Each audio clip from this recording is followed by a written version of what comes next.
Welcome back to Factory Sealed. It is May 21st, 2017. My name's Eric Peterson. Joining me today, Mr. Daniel Curtis. I'm still here. Hello. It's still saving the show. No, I'm not going to say that this week. No? You're going to let No. the show crash and burn now. Yes. So you will now be the architect of its demise. Dude, this is the Final Fantasy VII show. I do not need to be on another one after this. This is the only reason I've ever done this. Well, you got to be on the next two shows to at least finish it out. All right, but after that, I'm done. Then it's just take Go that on. stick and point it to the ground. And then just use a soundboard with my best bits and just press it every so often. What? What? What is this shite? Zelda's shit. Oh, no. Forgot about that one. No, you'll never live that one down. We should probably introduce our other guest. Ew. And based on his last introduction, I don't think he even needs an introduction this time. Guys, once again, we have Mr. Mike Tyson. Good day. Was there a massive gap then? Because my internet just took a massive dump, so I didn't hear anything. Welcome to the club. Welcome to the club. So I'm guessing there was there a big pause there? So did you just guess when you needed to come in? No, I literally heard the Tyson, so I just presumed, you must be, introducing me. There was a good 6 or 7 second gap there. No, actually, you just interrupted our other guest, Mr. Tyson Fury. Hello. I'm kidding. He's not really here. Aw. That did so well last time. Internet dumping. There we go. Seems like that's a common thing in England. Yes, it's built out of frayed wires and hopes and dreams, basically, our internet. Got a little hand crank like those radios that you take out camping with you. Yes. Mike, will you welcome. tell Jives to crank your internet faster, please? For God's sake. Got a dance I'll put a pad. faster tempo track on. Move it quicker, Jives. Shake your booty. I'm sorry, sir. It's easy listening now. One needs some techno. Jeez, Just drop that. waltzing around a room with some woman while hand cranking this machine. Never look at Welcome Butler. back, Mike. Welcome back. Thank you. Thank you for having me. All right. We have no definitely idea what didn't you plan guys- this. No, are you sure? No, really. Well, I mean, it may seem like it, but we gave you about 12 seconds notice to get ready. Yeah, literally. Eric messaged me saying, "Do you want to come and chat some Final Fantasy 7?" I was like, "When?" He was like, "Now." Okay. That's the level of thought. I we hope put you into weren't this show. doing anything important. Hazel, cancel our date. He was in the middle of a traffic jam. He just jumped out of his truck, just ran across town, and just left her there. Make way! I must be on Factory Sealed. Do people over there even skimming drive over trucks? car bonnets and everything. Are trucks even a thing over there? No, I said it for your benefit. I meant lorry. Oh, see, we don't call them. There's a difference here between a truck and a semi. Oh, yeah.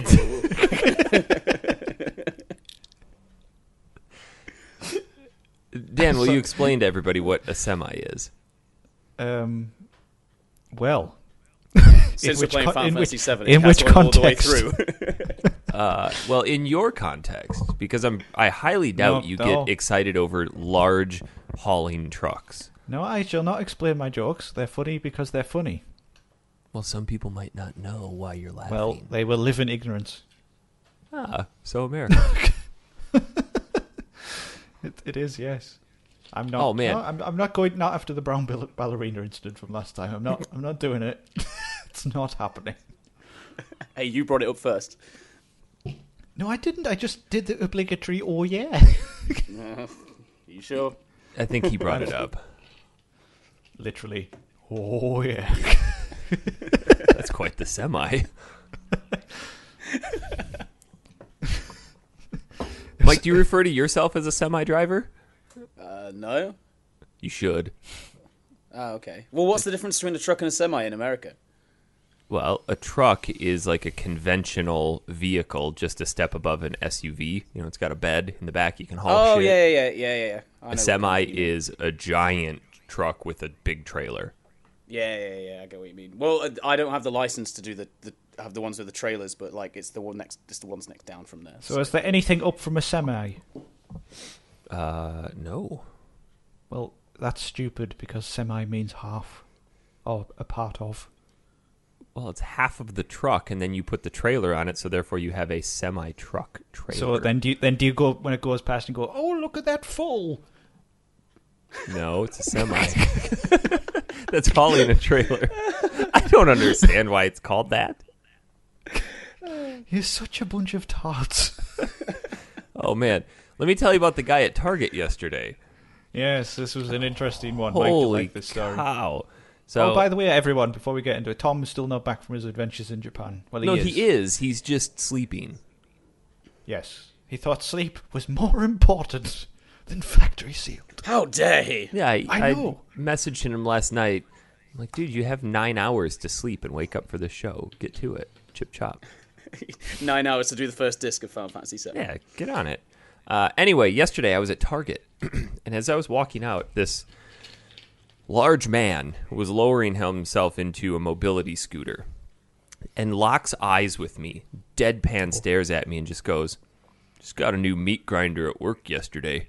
It grinds bone. And just left it at that. Wait, he just went away. I just kept walking. I had a giant fire pit in my cart. I'm like, I'm just going to go now. What the hell would possess somebody to say that to somebody else? I have no That is a man idea. who's proud of his meat grinder. Like, he was dead serious about or it. he's a serial killer. I was going to say, maybe it was a threat. What did I do Seemed to to be. him? I don't know. Something similar happened to me once. Where it's not as scary as yours, Eric, but I was walking across a bridge in the city where I went to university, and there was somebody down in the water below who was jet skiing, and some random guy who I'd never met in my life was walking the other way, and he just turned to me and pointed vigorously out to sea and went, "What a show off, eh?" and then just went.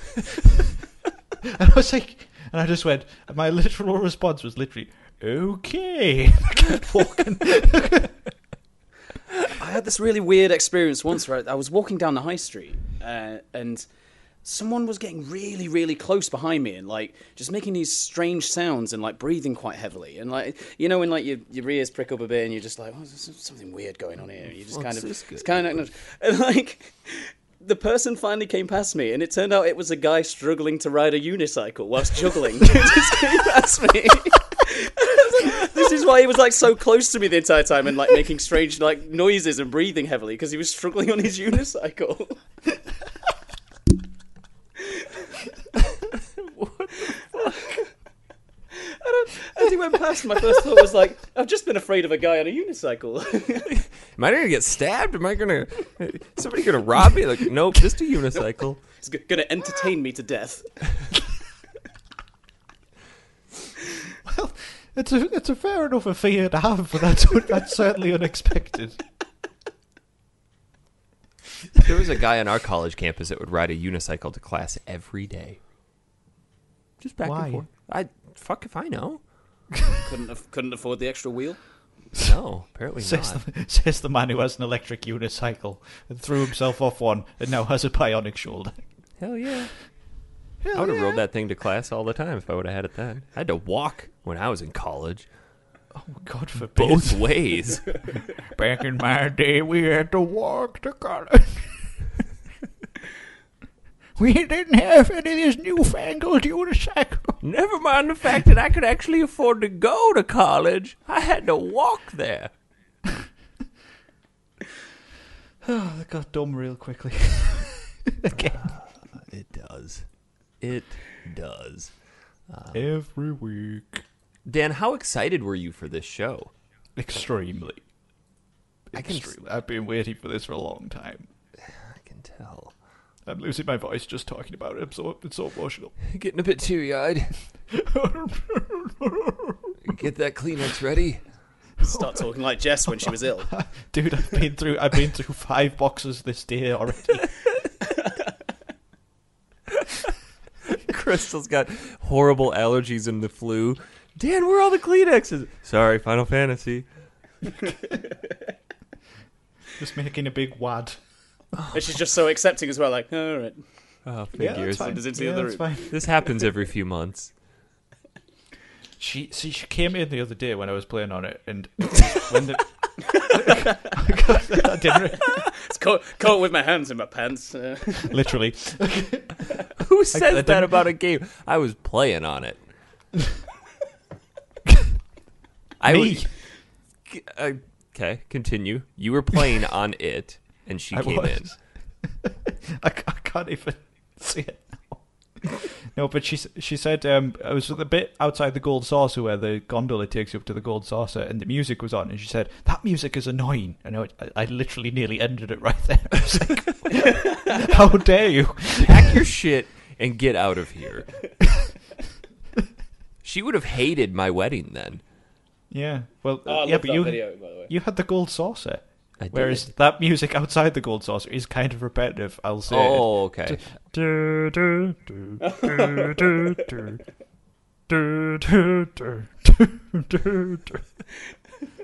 Well, they can't about- all be classics. Yes, explain to the guild about the Gold Saucer for those who are not on our Facebook group, which you should be, really. Yes. I think It's good times. it is good It times. has You get turned to, into you get good to see times Mike quite straddling recently. things while he's drunk. So those who weren't on our Facebook page, I posted the wedding or the recessional from my wedding 8 years ago. We actually had the Gold Saucer theme as our recessional music. And it is excellent. It is played on on an a organ. church pipe organ. It just sounds awesome. It really does. We I watched a had video. I watched a video once where some guy played One Winged Angel on a church organ. It was weird. we had Just for the- imagine some like people in the church just down there, like in the middle of the thing, and dun dun dun dun. It's the apocalypse. the organist actually was wanting to do all of the church music from the piano up front, and as soon as she said, I'm like, absolutely not. This song needs to be played on the pipe organ. It just has to. And she's like, well, why? I'm like, here, listen to this. She's like, oh yeah, right, it's better. But we had the ending theme from Final Fantasy VIII as our walk-in music for the party, and then all of the pre-service music was different Final Fantasy music. That's cool. I wish I came to your wedding. It was a good time. It was. It was You a shouldn't have got very married good- so young. Yeah, well, How inconsiderate. I I've known know. him. I've known him a bloody long time now, and I still haven't. I didn't go to his wedding. well, you didn't know me then. I know. It's sad. Your How old logic were you, is like awful. 16? Huh? No, I was 9. How old were you? Like 16? I was like 23. Whoa, that's young, son. It's young. Christy was 29. Oh, you got a cougar. Ooh. Yes, Dan, I do. Did you have hair back then? Is that why she liked you? I did. I had more than I Oh. do now. I'm actually edging towards getting tired of buzzing my hair down, and I think I'm just going to start to razor it. Attractive. I know. Smooth head. You should just let the back grow so you've got a dome in the middle and just like a curtain at the back. Because that would be attractive.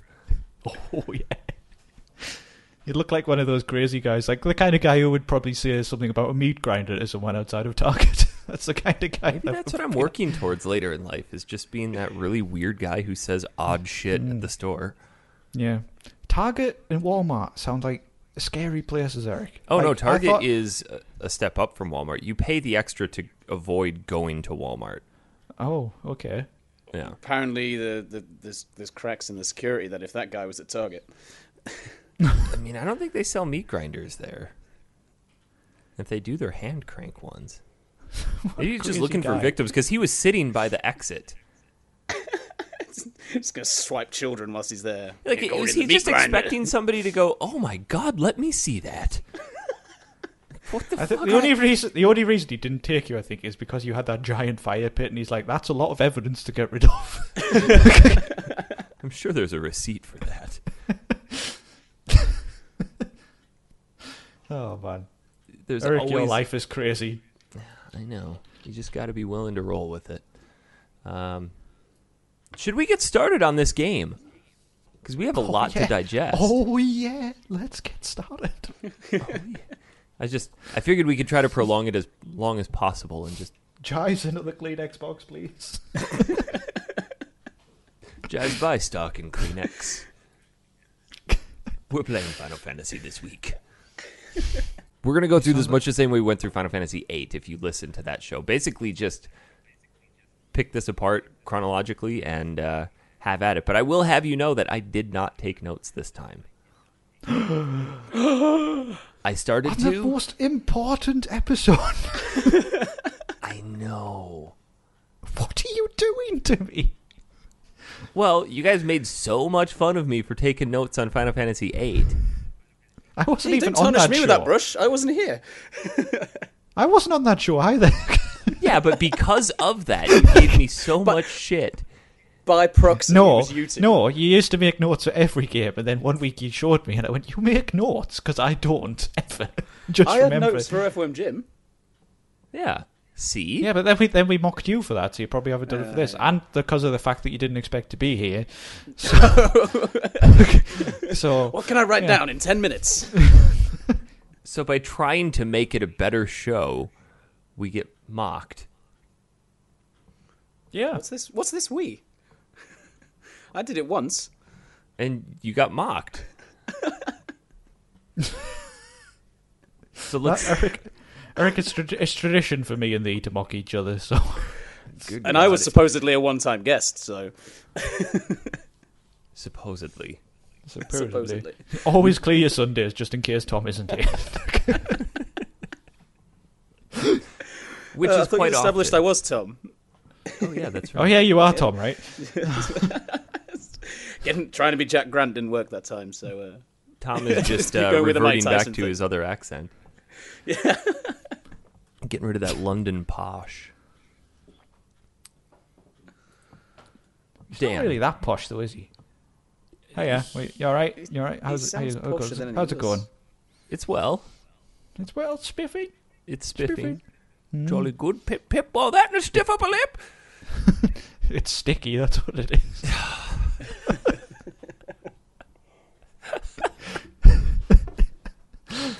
The ghost attack references just aren't going to end. Dan, bring us in on Final Fantasy VII. Because this is your love child. It really is. I can't even think where to begin. This is possibly the best game you will ever play if you've never played it. And Better it than is- Link to the Past. Oh, by far. By far. I will even designate this game as officially not tried, which is high accolade from myself. And we haven't even started talking about it yet. No, but I have played it before, so... Well, if you aren't aware, Final Fantasy VII is an RPG by Squaresoft before they became Squeenix from back in the day. In 1997 it was first released, I believe, on the PlayStation. And it is perhaps the first game in the series to finally jump away from that kind of Final Fantasy aesthetic of oldie-worldy times. And Like medieval into- times, knights and dragons and Yes. castles and boats. into a kind of steampunk alternate kind of future thing. It's not so much steampunk as it Well, is not just steampunk, but semi-modern. futuristic. Yeah. Yeah, but with a twist. Which was great at the time, and then now at 13, it's just kind of like, oh, God, let's go back. Yeah, let's go back, please, God. Too many neon lights and odd hairstyles. Hmm. The only odd hairstyle in this game is Cloud's. It looks I like always a loved that, chookaboo. the little flashback on the well where he's got like the really crappy rat's tail ponytail as well. Oh, yeah. Got the soldier, and they're like, kid, cut that shit off. You're getting a buzz cut. I've been growing this thing since I was 8. Oh, God, did I ever tell you guys about the rat tail game we used to play when I worked at GameStop? Yeah, I think you told me. You might have mentioned it on the show. This is literally the second time we've ever spoken.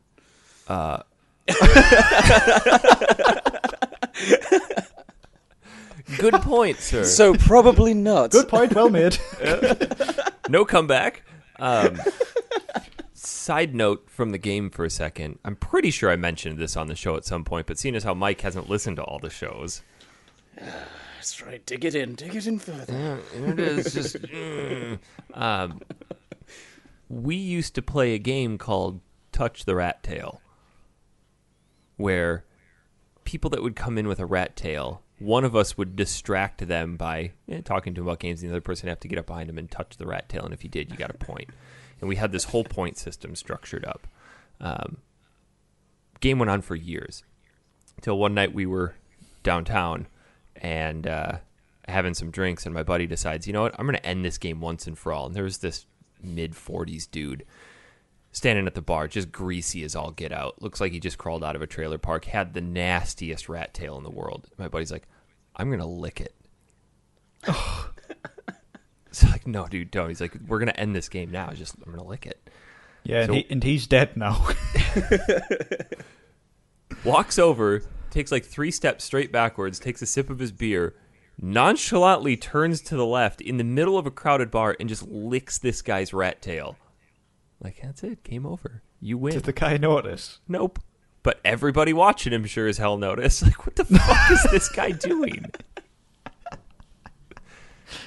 Oh, God, that's awful. Yeah, disgusting. Anyway, back to Cloud's rat tail. Yeah, we're not that far. We're doing it chronologically. I've never licked it. Okay, so chronologicalize me. Well, the game begins with perhaps the best opening cinematic in gaming history. It is quite gotta go- powerful. It is. That music in particular is superb. I have very fond memories of the very beginning portion of this game, simply because I know we've talked about this before, but it's so pertinent to why this game is as impactful as it is.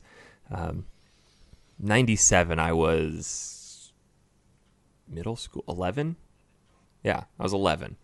And, I was 8. ooh, Yeah, I was about 10 or 11. ooh. Funnily enough, before we get into it, Eric, this game, my dad actually bought it for himself, and I only got into it because he bought it for himself, and then I started playing it. So that's And how I'm into did Final he ever Fantasy. play it? Once, I think. Ooh, dear. Yeah, so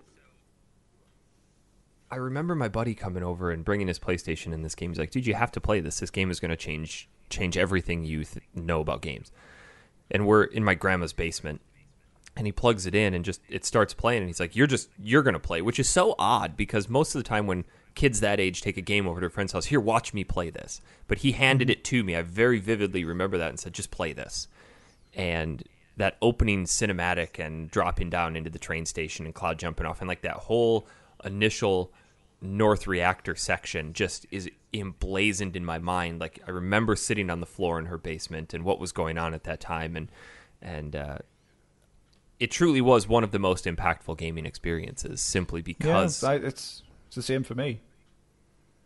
I mean, some context for me of how much it blew me away. I mentioned on the last show that, you know, I had a SNES, but I didn't really play that many games on it.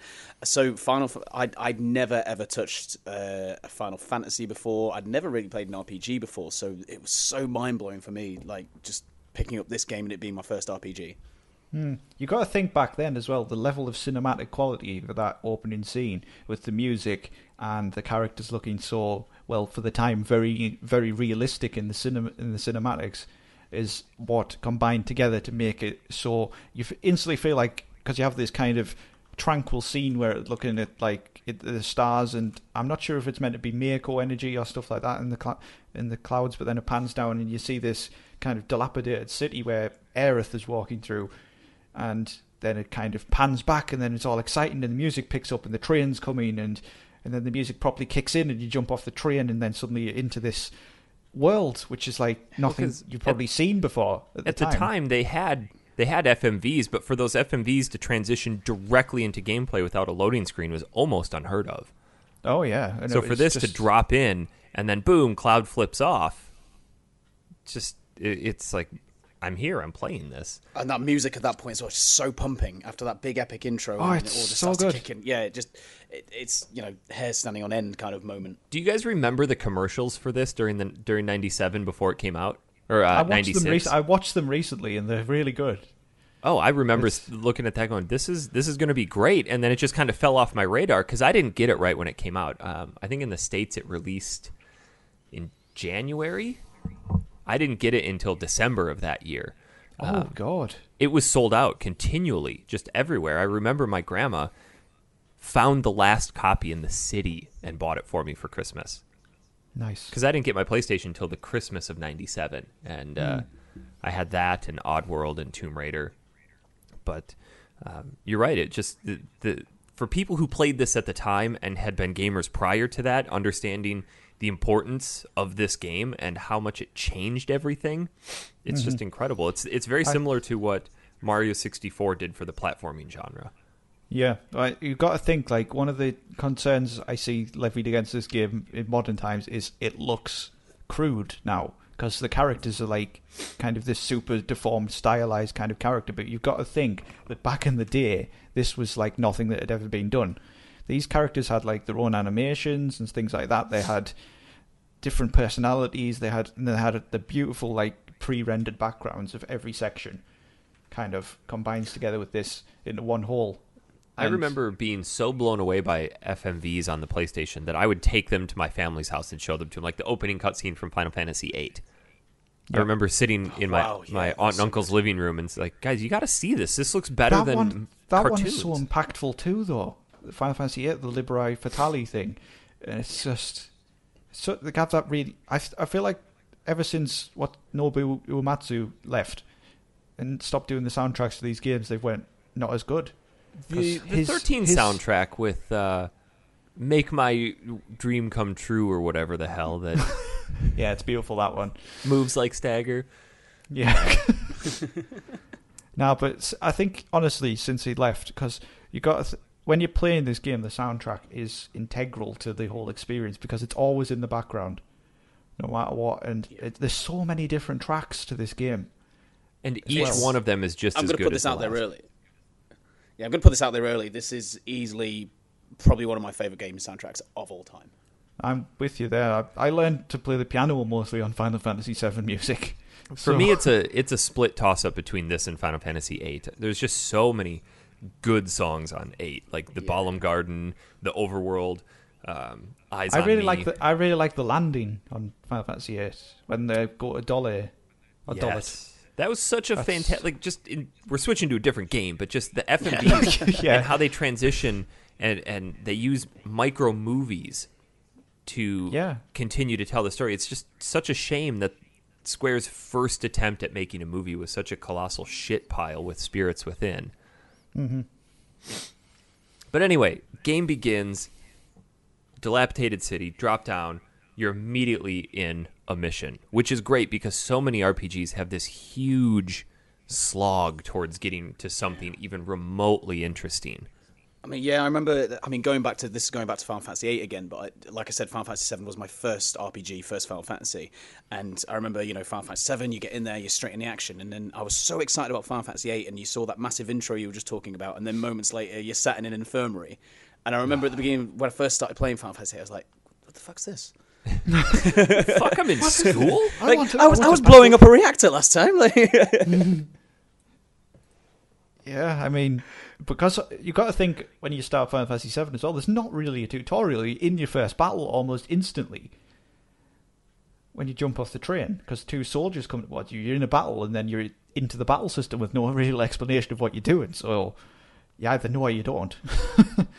And I like that. I think too many games handhold people nowadays. Oh, definitely. Yeah. Oh, yeah. And I'm actually falling a little victim to, because when I go back to games like this that I haven't played before, I'm reverting to modern gaming like, oh, God, how do I do this? And I'm reluctant to just figure it out on my own. Whereas with this, I've shared this before, that I didn't truly understand the materia system when I initially played this till towards the middle of the 3rd disc, and I had a friend come over. He's like, dude, the fuck are you doing? Your materia is all set up wrong. I know I have the same. I could still probably not be set up properly nowadays, because it's so deep and complex. There is actually a bit of a tutorial for materia, but it's limited. Yeah. And that's a bit later on, so we'll get there.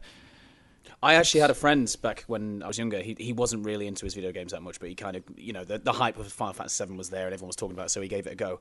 And he actually managed to get all the way to Watai without touching materia at all. Whoa. And he said to me, like, well, and I've said to him, well, use this magic here and this magic here. And he's like, but only Cloud has magic. And I'm like, what? So you've got all the way there with just ice and lightning. How did he think? What did he think he was picking up? It's like No idea. My wife wanted to play a game, and I gave her Kingdom Hearts because she loves Disney, and she made it all the way to the end of the game without leveling up her characters. How?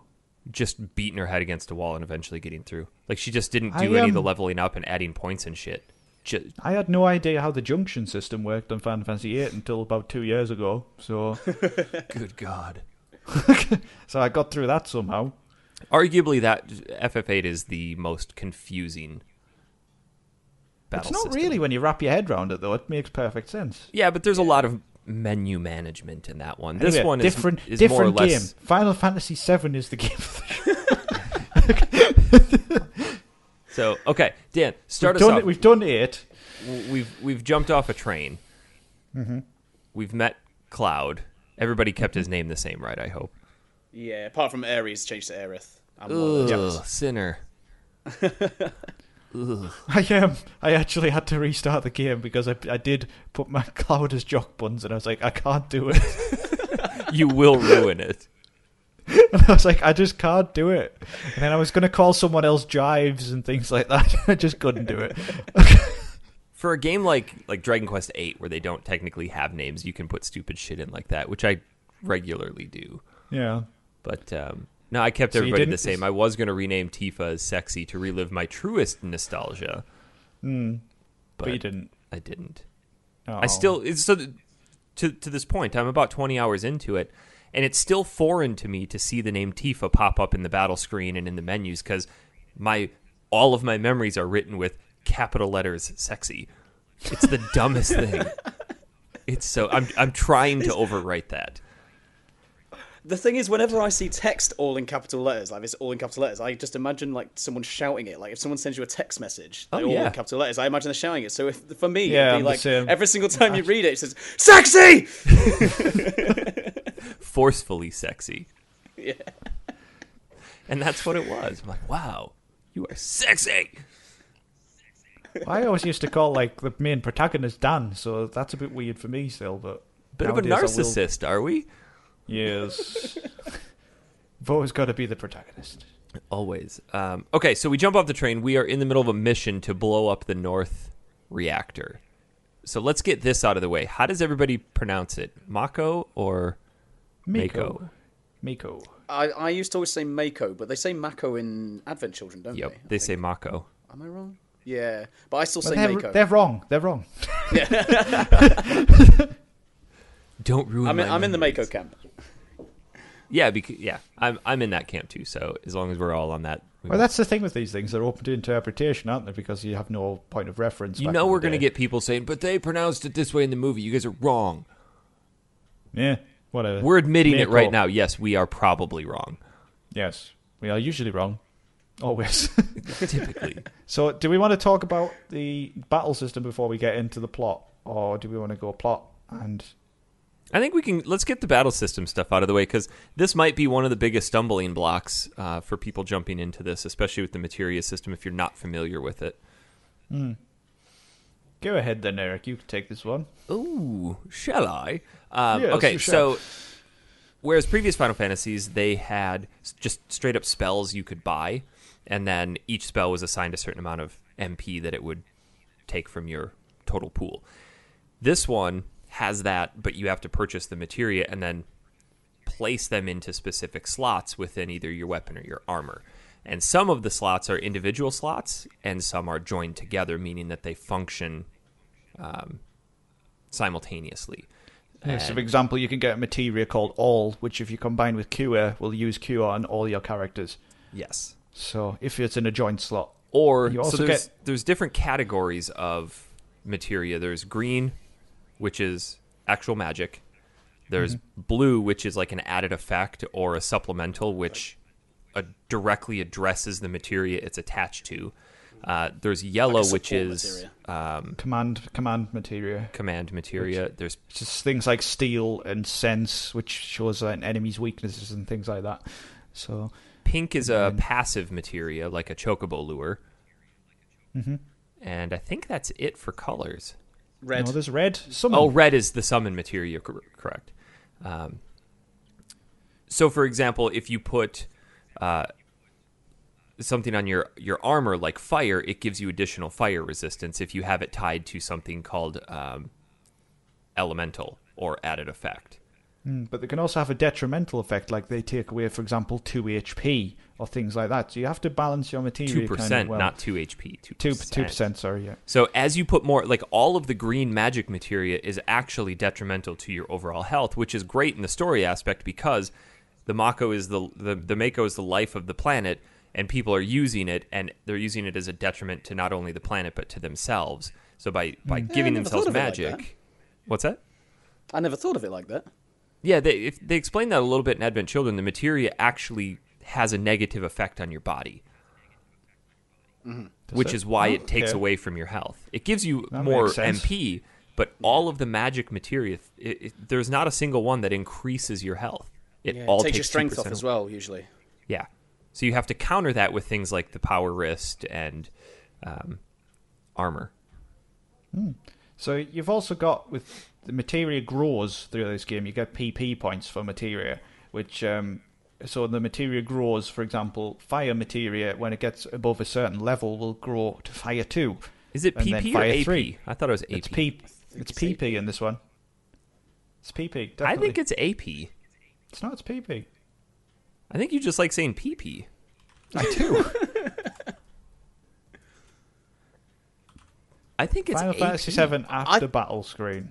I think it might actually just be P. I think it's PP. I think it's just P. No, you're... it's AP right here. Experience and AP. Damn it.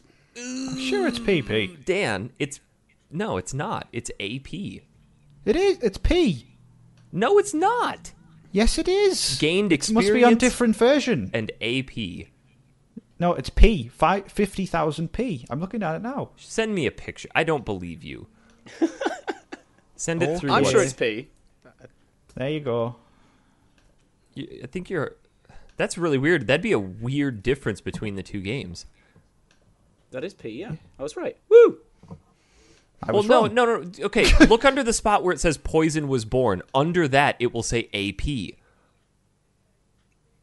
No, that's experience points. No, Dan, stop. Don't be dumb. No, I think Dan is right. Sorry, Eric's right. Like, it does say gained experience, and I think it might say AP at the top, but then it only has a P. Here, look. over I'm sending the you a thing. picture that doesn't have something like that under it. See? AP.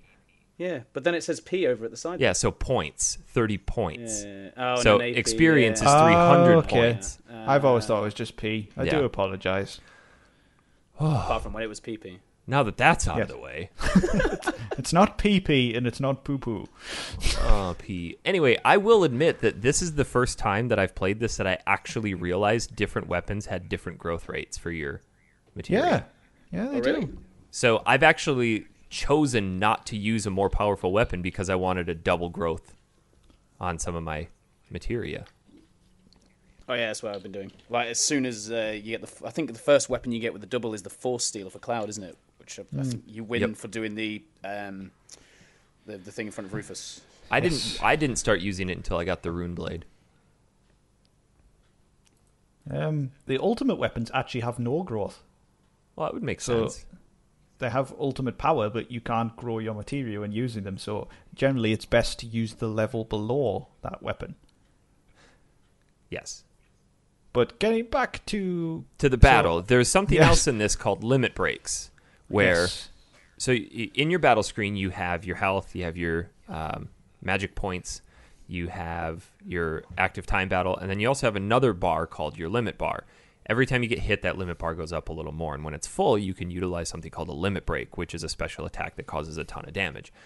You can upgrade your limit breaks to 4 different levels. Each level has 2 limit breaks within it. apart from 4, which is 1. Okay, so there's there's 7 total limit breaks per character. Apart from Vincent and Kate Sith. Okay, so I'm probably just totally wrong. Yeah. This is the rule except for this, and this. You know what? I only discovered this through this playthrough how limit breaks actually grow. I figured they just grew when you use them, but No, there's certain criteria. after level 2, you have to kill a certain amount of enemies, usually with most characters, but there are different things for different I'm going characters. to send you a link that actually breaks 80. down what you have to do. So, like, yeah, this Cloud's, is what I Isn't read. it- This is what I read the other day. Yeah, Isn't it? I Use, didn't use the realize first limit break 6 times to get the second one, and then to go up a level, it's 80 enemies. I think you have to kill.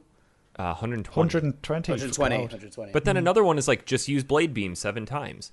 So that one doesn't take long. But what's interesting is that a lot of times I'll always forget to change my limit break level. So you have to actually go into the menu, go to limit, and then once you have both of them from level 1 and then unlock it for level 2, you have to physically switch to your level 2 limit breaks because you can only use Yeah, a certain level at a time. level 2 limit breaks take so much longer to fill up than level 1 as well. Have you noticed? I have, yeah. Unless you get hit. Is it directly correlated to the amount of damage you take? Oh yeah, because if you get hit for like 400 damage, level 1 is full. And then level 2 might go halfway. Because I noticed So- I was doing some of the skipping ahead a little bit. I was doing the tower in Wutai, and the 4th guy up. Every time he would hit me, my limit break would go from empty to full. You So still every have other one. attack, I'm using a limit break. I mean, I could be wrong. I think it's percentage based. So like a certain percentage of your overall health comes down, and you get a certain percentage of limit break. Got it. I could be wrong. Don't hold me to that. And everyone will. has their final limit break. And I just learned that you can actually get Tifa's super early, like the beginning of Disc 2. Yeah, you can get Aerith's on disc 1, can't you? Because Yeah, spoilers, I won't say. Let's be honest. This time, and we'll get to this later, I am not using Eris at all. Just not. Yeah, me. I'm No. not either. Well, what's the point, really? I used her because I got burned on that the first time I played this. I spent a ton of time leveling her up and had all this materia attached to her, and then for reasons we'll get into later, You lost it all. lost it all of it, and I was so pissed off about it. And what sucks is I really enjoy using her as a character. Tough. Oh, shit. Put that twist in for you. Yeah. But I really like the battle system of this one. It's fast. It's quite fast paced. It's obviously waiting for bars to fill up, but it's still. And I like the transition between the graphics in the battle scene, where the characters are a bit more realistic. Yeah, And they're not quite as blocky. I like how I can't remember off the top of my head who said this in our Facebook page, but they just look like Doritos. Like the Doritos 3D from the 90s. You guys remember those? No, Oh, yeah. You never had Doritos 3D? I don't think so. No. They're like Bugles. You guys ever have Bugles? Oh, I know what you mean, but I didn't think they were called that here. Oh, we got Walker's bugles nowadays. Well, I think Walkers are the same as the Lays. They That's are. what you guys call it. But Doritos 3D were a real thing. I just thought that was just a fantastic way to describe how the characters looked in Final Fantasy. Yeah. So anyway, Dan, take us through what's happening at the beginning and why this shit matters. Well, basically, Cloud is, at this point, he thinks he is a former member of an elite fighting force for the Shinra called nice Soldier. foreshadowing of an almost spoiler there. Almost. Also, I think we Soldier should. is written in capital letters, so maybe they shout that every single time as well. Soldier! I think we need to put a preface on this. I mean, we are 45 minutes into this, but for anybody who's afraid we're going to spoil anything, we absolutely are going to spoil everything about this game. Yep. If you want to play You've had this, since 97 to play it, so yeah. So that is fair you have warning. no excuse. Anything and everything about this story will be revealed. We are not going to pull any punches. So that's our spoiler warning. Spoilers. 45 minutes in. Yeah. I like how 45 we minutes haven't in, really we've done got any the plot first yet, battle. so we're good. Yeah. In case you didn't want to know how the battle system works, sorry. I like to go in completely blind. It's like reading a review of a game that has nothing to do about it. It's like, this is the name of the game, and it's good. Yes. Review written by Dan Curtis. Not shite. Not shite. Yes. Anyway, what the hell's going on? Cloud thinks at this point... Cloud is a former member of an elite fighting force called Soldier, or Soldier, if you prefer, who work for a company called Shinra, who are kind of the government, basically, but also a massive company who own the world's kind of energy supply and everything to do with it. Former arms manufacturer from the war. Yes. That turned into global superpower / global overlord. Yes. And Cloud used to be in that fighting force. For reasons we don't yet know, Cloud has left that and now acts as a mercenary, and he meets the group called Avalanche, which is also written in capitals. I never really thought about why the hell they're in capitals. Just to make it more exciting, I guess. And there he meets, at the start, he is with Barrett, who is a big burly black man. With a gun on his arm. Whose feet are bigger than most people's heads? Yes. Well, yeah. I noticed it. You know that cutscene when they're leaving the Shinra building with the bike and everything? Yeah. Like, his feet is like bigger than like everyone else's head. You could like fit 3 of Tifa's heads like in his shoes. To see how far animation has come, that was a very poorly animated scene. Anyway, sorry. Should I continue? And Cloud has been basically hired by Avalanche, and they plan to bomb this reactor. The reactors are used by the Shinra to extract Mako energy from the planet itself, which is then refined and turned into electricity. But Avalanche believes that this is slowly killing the planet because it's basically sucking away the energy of the planet. It's kind of a commentary on fossil fuels, if you will. Yes. The Industrial Revolution. Mm-hmm. And the group goes into the reactor, and you have to go through basically a few screens, and then Eric, you had a bit of confusion about this. When you get to the bottom, Cloud has a bit of a meltdown and starts hearing a voice in his head. Yeah. Saying, this is no normal, be careful, this is like no normal reactor or something to that effect. Yeah. Before they set the bomb. And we had this discussion earlier in the week, because it comes out a bit later, but it's not initially clear why he's having this kind of thought in his head. And it's just a bit confusing at this point, but we'll probably get to it later. And then basically you set the bomb, and this leads into the first big boss fight against the Guard Scorpion, which is kind of an iconic boss fight of this game at the start. Didn't they show part of the Guard Scorpion for remake? Yeah, the remake. They've shown a screenshot of it, and it was in the trailer as well, briefly. And attack while its tail's up. That's what the advice is for that bit. Yeah, don't. Bad advice by Dan Curtis. It does say attack while its tail's up, though, doesn't it, in the game? And that's wrong. So many bad translations. Really? I thought it said don't attack. No, it says attack while its tail's up. Because this confused me when I was playing it, and I was like, I can't remember which it is. Should I not attack or should I attack? So I attacked, and then he basically blew me up. I mean, I don't know if did they fix that in the... Because they re-released it for PS4, didn't they? Did they fix it in that? I don't think they fixed anything. I think it's just a straight port. No, they've done some tidying up of it, I think. Yeah, they H-dizzled it up a little bit. H-dizzled? Yeah. H-dizzle my nizzle. Added a few more P's to it. PPP. It's now that 480p. Yeah. So I don't know. Anyway, They might have. I don't know. Oh.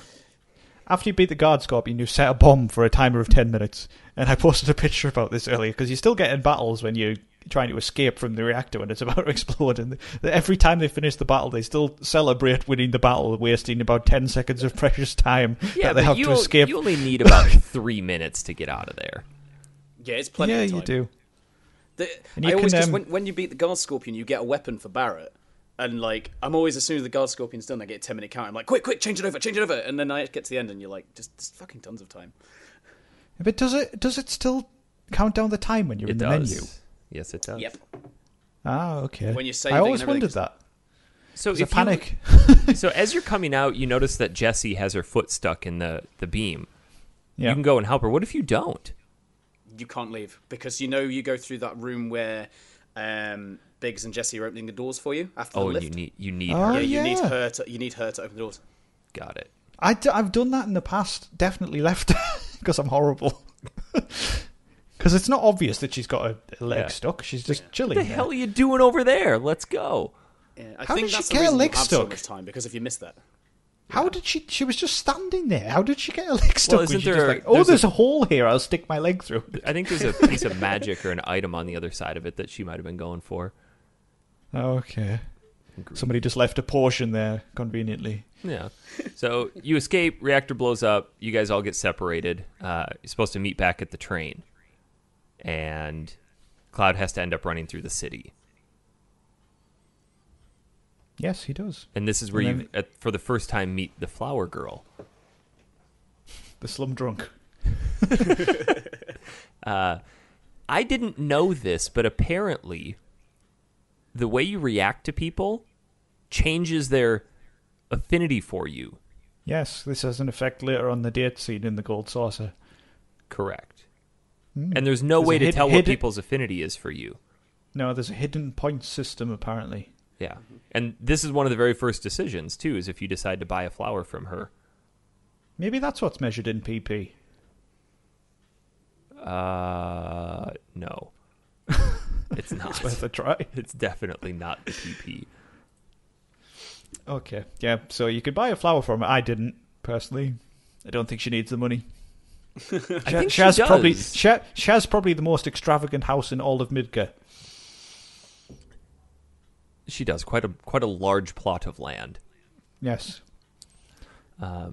Yeah, so they get separated, end up back, or Cloud has to fight his way through the city, ends up back on the train, on your way back to the Avalanche hideout in Sector 7. Sector 7.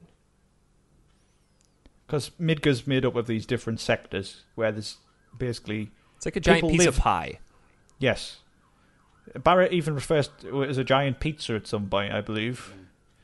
Yeah, and Because everybody the lives people, underneath. The people who live in the slums have basically a giant metal plate above them, so they don't get sunlight. Because Shinra's nice like that. Yeah, They give you energy, but they take away your sun. yeah. Because they are evil overlords. And yeah, you get to Sector 7, which is where you first see the Seventh Heaven bar. Is it called Seventh Heaven, the bar? It is, isn't it? Yeah. Well, Yeah, I think we which skipped is- the part I think we skipped past the whole part where you actually meet Eris in the. No, that's later. Oh yeah, you're right. Yep. So you go to Seventh Heaven, which is where you meet Cloud's childhood friend, Tifa, or Sexy. If you Big boobs. Who most people just do remember Tifa for her excessive boobage. Well, and this is where you also kind of learn a little bit about why Barrett's doing what he's doing, because he has a daughter, and he wants to leave the world a better place for her. And he thinks the best way to do that is to leave her in charge of a bar in the slums. Yeah, how weird is that? Like, hey, we're gonna go on a mission. Marlene, can you mind holding down the bar for all these slum drunks that come in? Isn't she like 8 as well? I'm sure later on. Yes, she is like, 8, when you meet yes. Dine, he says that she's 8. Yeah, she is it. And then Speaking of Avalanche. the- Speaking go of ahead, the Mike. affinity thing, at this point you can give the flower to either Tifa or Marlene, which gives you an affinity for the affinity thing for either Tifa or Barrett, because you can get Barrett on the date later as well. What? Did you Did not you know not this? know that? I did not. There's a very specific way you have to do it, but you can get Barrett on the date, and you can also get Yuffie. Yuffie, yeah. Huh? That's got to be. You an should watch the awkward Barrett date. scene. It's quite funny. That's Very interesting. difficult to get, though. You need to know everything that you need to do. Huh. And I didn't even have the flower at this point, so, you know. So they And, their secret hideout is below the bar that they ride a pinball machine down to. Yeah, can you imagine if, like, one of the local drunks just went to use that and it just went down? He's like, where am I? Well, I guess I'm part of Avalanche now. Was that meant to happen? Yeah. Is this a surprise for the high score? And then we have... Welcome So- to the club. That's how you get. That's how you get entered into Avalanche. You just have to have a good pinball score. All the members of Avalanche have to regularly keep their high score up. So you go down into this hideout anyway, and then instantly they're plotting their next bombing. Like it's the day they want to go the day later and do another one. The relentless terrorists. Yeah. Let's face it, that's essentially what they are. Yeah. They're not freedom fighters. They are terrorists. If you actually listen to some of the news reports in the background, or read them even, they will actually say they're a terrorist group. Yeah. Because they would be considered a terrorist group. Like, how many people did they kill in that Mako reactor explosion? I mean, it seems like hundreds. nobody work. It seems like nobody works there, but you got all the Shinra guards that you kill on the way there as well and stuff like that, and they just don't give a shit. And they're expendable. This scene also has a section where, bizarrely, it looks like Biggs is humping Barrett's leg. Oh, yeah. It's just, I never get it. Like, what is he meant to be doing? He's got a semi for Barrett. Clearly. And then Barrett kind of punches him and he gets launched into the screen. Oh, Barrett. Stop humping my leg, fool. You're my hero. So they want to go blow up the Sector 5 reactor, and they need to sneak in because there's going to be heightened security. Yes, so but there's a scene before this where it has the Cloud's rat tail, where Tifa says something about a promise they made to each other back in their hometown, where Cloud is going away to a soldier, and Tifa goes, well, if I'm ever in a bind, you have to come back and save me. Or something to that effect. You know, and cut off that fucking rat tail. What I like about that scene as well is like Tifa's like the same height as she is in the current day, but Cloud's really short. Yeah, She's got to have a reason. She needs the height to support those ample bosoms. I mean, parts of these character aspects of Tifa really irritate me because, like, she's obviously, you know, she can fight and she's quite badass and everything, but then she just has these moments like, oh, I need protecting. Yeah, she literally punches monsters in the face. That's what she does. Well, she's trained by a traveling dojo. Yes. Because when you make it to their hometown, you meet that guy, and he goes, well, yeah, I used to train somebody named Tifa here. So I think that's after this point. Oh, yeah. Yes. Oh, yeah, a lot longer. Because it's the flashback scene where you see him. Because this flashback scene is, 5 years prior? Yeah. Something like that. When he's like, I'm sick of this small town. I'm going to go to Midgar. I'm going to meet the biggest rat's tail. It's longer than that because 5 years ago was the Sephiroth incident in Nibelheim. You're right. Okay. This is probably 8 years ago then.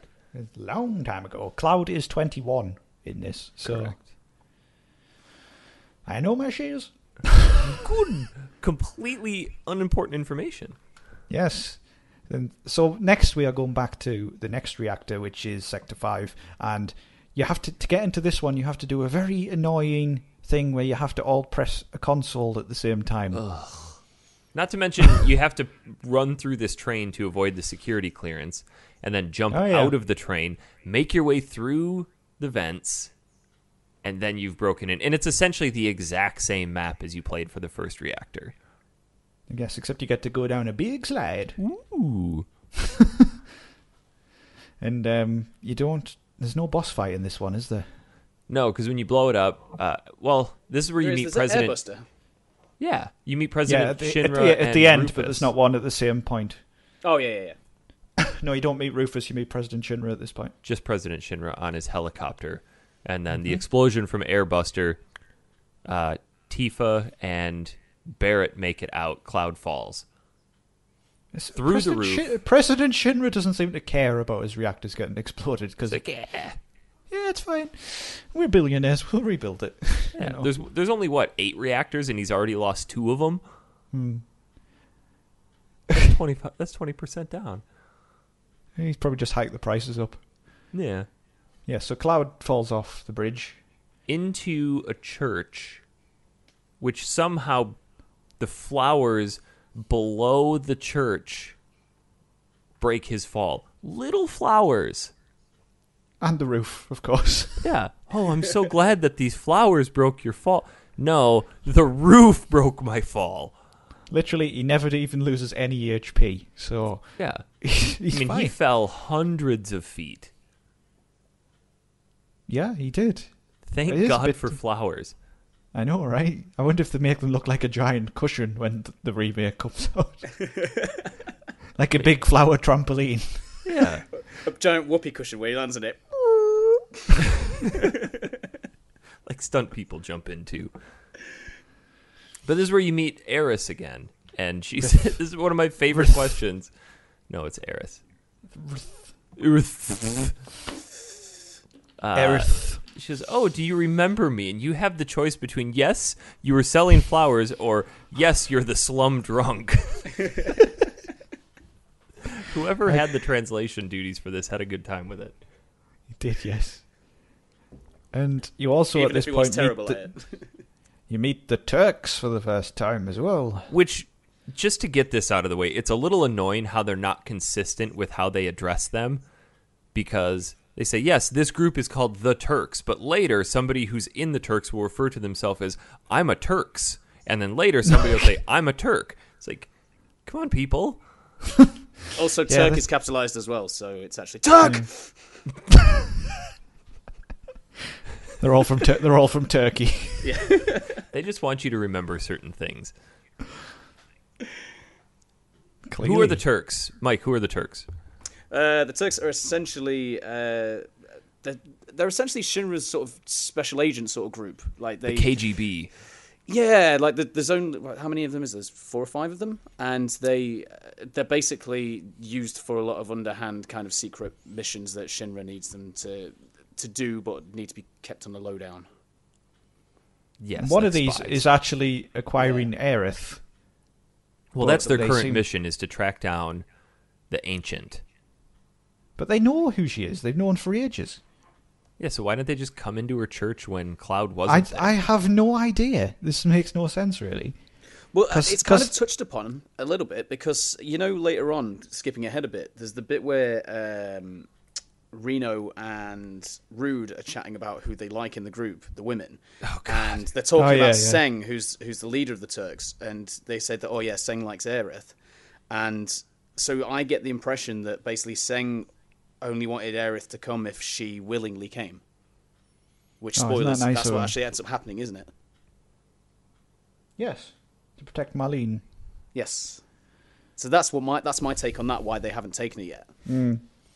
So Then why did how they we- just stroll in today? They're like, yeah, let's go get her. Very good point. They just saw Cloud crash through the roof and went, he's probably dead. Let's go and get her now. Let's She go might be see resuscitating that guy. Grab her. I think it's at this point that Shinra is stepping up their plans for Neo Midgar at the Promised Land, though, so they probably need her at this point. Because there is a scene later on again in Shinra headquarters where they talk about that. Because Yes. Eris doesn't know that she's an Ancient at this point.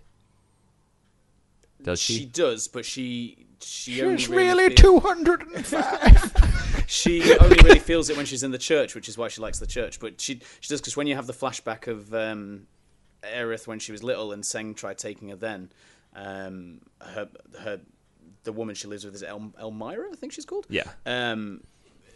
Seng explains it to her and to Aerith, and Aerith, when she was a child, said that she used to hear voices and stuff from the earth. And Elmira is not her mother. No. No, her mother's dead. Oh, how did her mom die? At a train station. Oh, that's right. Elmira Ticket was sitting prices. next to her, and her mom said, "Take her," or something like that. She just died from nothing apparent. Just died. High ticket prices. Sitting on the stair. Oh, there's so much work. I'm dead. Well, most people don't like using them stairs. They like jumping down them pointlessly. Yeah. So, yeah, you met Aerith, and you have to escape from the Turks. But you can either choose to fight, or you can throw barrels at them, which is fun. I threw the barrels at him. I threw the barrels at them. I did one wrong. Yeah, almost landed on her. Generally, I'm of 'cause- the opinion that I try and fight whenever I can, but Aerith at that point is just so shit. Whack you with my pole. She is terrible at this point. So you eventually get out, and you And get then to... you're on the church roof, but the church is as big as Cloud. Just go with it. It's a game. I know. And you get to what is possibly the weirdest part of this game, the wall market. You missed out the bit at Aerith's house. Did I? Yes. Oh, Go okay. to Aerith's house and you spend the night, and then you try to escape. try to sneak out, and then if you move too fast, she comes out of her room and goes, Cloud, go to bed. Where does And then- Elmira sleep? Because Because that they is have the both question. the bedrooms and there's no sofa. In the oven. It's under the table. Yeah. Well, she's down there when you get out and basically tells you to leave her alone. This Well, if happens you- all the time in RPGs, though. There's never enough rooms for the people.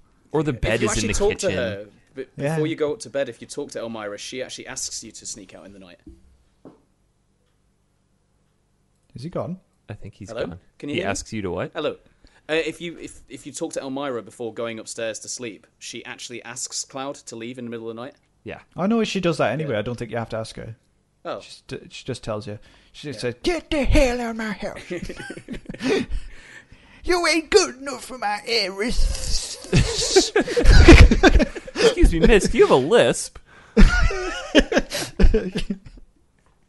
they're in then- fashion, don't you know? Oh, they are. Oh yeah, good reference to last time. So Cloud tries to basically bugger off in the middle of the night, and he gets near to Wall Market, and Aerith is already there somehow. She predicted. She did. This is my least favorite part of the game. Really? Hands down, my least favorite part. It's weird. Why? It's a little... it's just not fun. I like it. It's stupid. It's quirky. And after playing this again, it's like I don't foresee them in any capacity keeping this in the remake. They've already said they will. Really? Mm-hmm. It's so out of place. It is very dumb. I'll give you that. But it's I like that aspect. Like, you don't have to be serious all the time. And basically, at this section, Cloud has to dress up as a woman to infiltrate what is basically a mansion where a guy takes local women and chooses which one of them he would like to have sex with. Every Tifa's in there night, trying to get information. in the hopes to find a bride. And people and the women just clamor over this. Yeah, they're not strong women in this game, are they? But there's also, in this same market, a sex hut where people can go and rent a room and just get weird. That is perhaps the weirdest section of this entire game. Particularly the room with President Shinra inside. I think the old people room is even weirder. Yeah, that's a bit weird too. So you can go into this house, or to this hut, and you can choose a room, but 3 of the rooms are Also locked. known as the Honeybee Inn. Yes. You can peek through the keyholes to see what's going on, and you peek through one, and there's just heavy breathing and panting and wheezing, and you see these two old people sitting on a couch talking about how, I think it was their grandson who rented the room for them. Yeah. And I can't imagine that this is a rent it overnight. This is probably the rent by the hour type of place. Yeah, but neither of them could be bothered. They're just sitting there. Just Well, see, I think they'd attempted. yeah, but then they decided it's not for them. Yeah. So why are they trying to get to Don Corneo? Because they- Tifa's gone. They saw her on the back of a chocobo carriage. Oh, yeah, she'd been kidnapped. No, she willingly went because they think Don Corneo has information about the Shinra. That's right. It is. Tis. But the Honeybee Inn has also those incredibly disturbing scenes where Cloud either goes in a room and has a kind of meltdown and faints, and then when he wakes up he's being beaten on by a big black man. Or there's this another scene in another Who's room. straddling him with a porn mustache? Yes. Oh no, he's not black, that man. No. And then the other room is a hot tub filled with men. And Cloud says, ... it hurts. Oh, my God. It is deeply disturbing. The 90s were a weird time. But to actually get in Don Corneo's mansion, you have to dress Cloud up basically as a woman. You need a dress and a wig, and you can get various accessories like a tiara and cologne and sexy lingerie, which I didn't know about, actually. And if you do all that, Don Corneo can actually pick Cloud as his first choice, which I've never got before. Did you guys bother with it? No. No, I did, because I didn't know which ones you needed. I picked the wrong dress. I got everything else, but I got the wrong dress. Because you can eventually get dressed, and then you can't undress and go get everything else. Yeah, because I've always in the past when I've played this, he picked Tifa, but he picked Aerith for the first time ever. Oh, really? On this playthrough. Yeah. Huh. He picked Tifa for me. I can't remember this playthrough. So I don't know why. I don't remember who this was, but on our Facebook page, they pointed out that Corne is Latin for horn. So his name is basically horny. Don Horneo. Yeah. I see what they did there. Good bit of inclusion there. It's very clever. I particularly like this scene because they all go in the bedroom and then kind of say they'll do various things to his testicles. I'll rip them off. I'll smash them. I'll chop them off. No. If he doesn't pick Cloud, there's that really strange scene though, where like one of Don Corneo's henchmen takes Cloud to this other room where there's all these other henchmen there, and Cloud is still dressed as a woman. So he gives Cloud to them, thinking he's a woman, and they all just start like clamoring, like walking like zombies towards her. Which, it's pretty rapey. Very rapey. It's a bit wrong. I think we'll have to change aspects in the remake, like and to address this, not to downplay it or say that at the time it was okay, but culture in the 90s was a bit different. Japanese culture is, of course, very different to Western culture as well. So this is a fundamentally Japanese game with Western kind of influences. Social values have changed as well, and this just was a, I don't want to say reflection of the time, but it was more socially acceptable to make jokes like this at the time. Mm-hmm. Yeah. But it is still creepy. Very.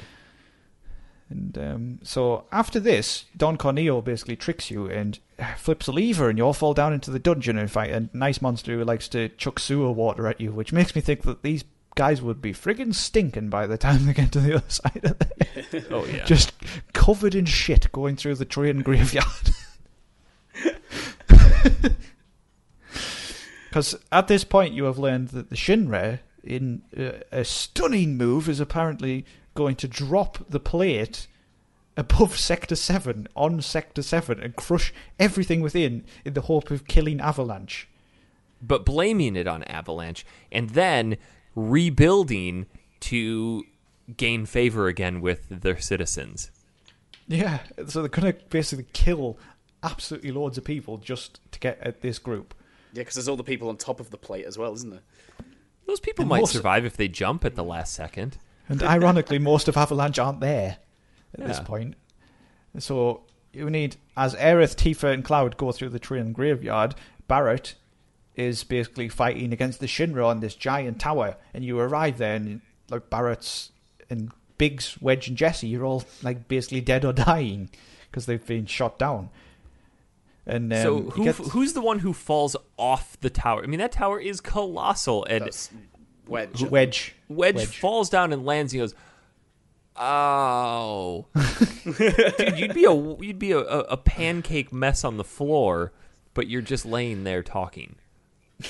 So Cloud go, are you okay? Yeah, like, you all right? Like, no. I think I've broke every bone in my body, but I'm okay. I've fallen off chairs and had people react more harshly than Cloud did. It's only Wedge. Yeah, like, you're fat. That should have cushioned your. I fell off the last reactor and landed on flowers. You had like 12 inches of fat to absorb. Oh, if only the flowers were there, he'd be alive today.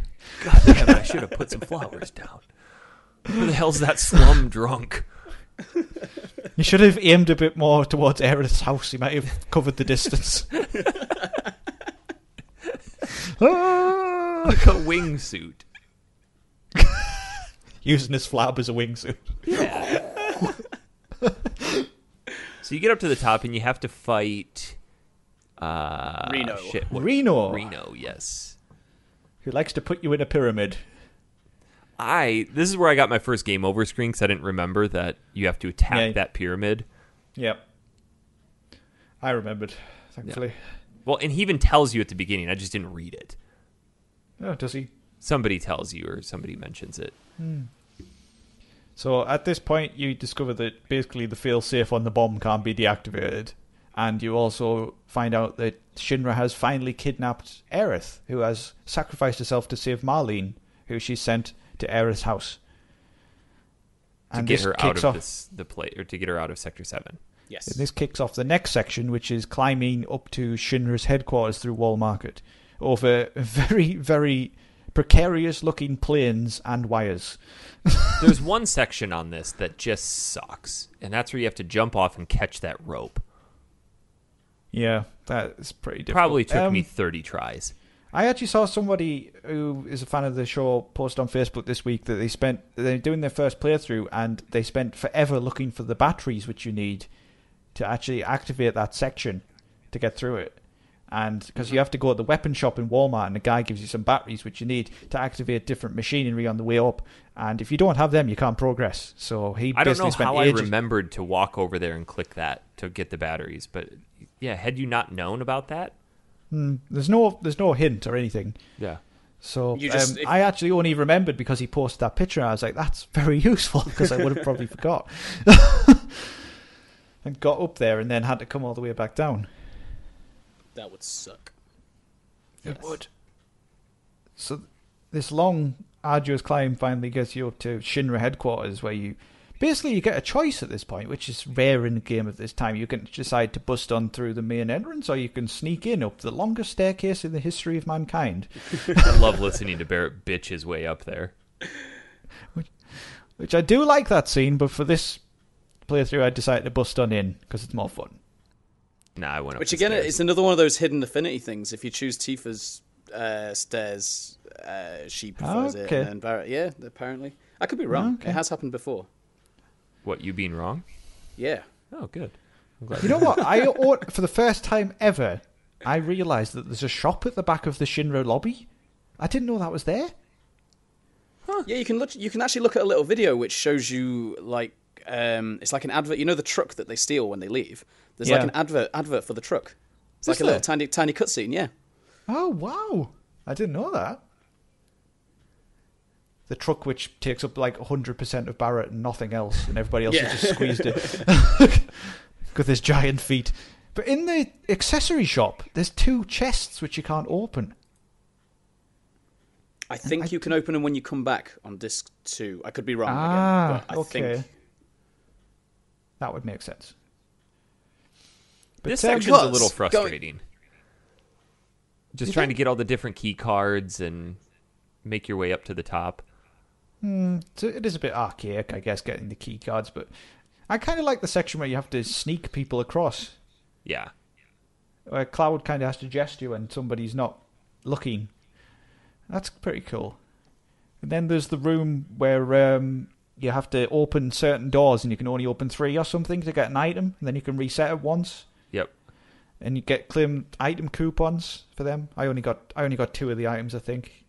I for some reason have that puzzle memorized and just know exactly which ones to do, and even after all these years of not playing it, I just somehow I mentioned it was on the Facebook group again. It was to do with Yuffie, getting Yuffie, but I said that on a daily basis I can lose my keys and my wallet like five times, but I can memorize stupid things from video games that I haven't done for years.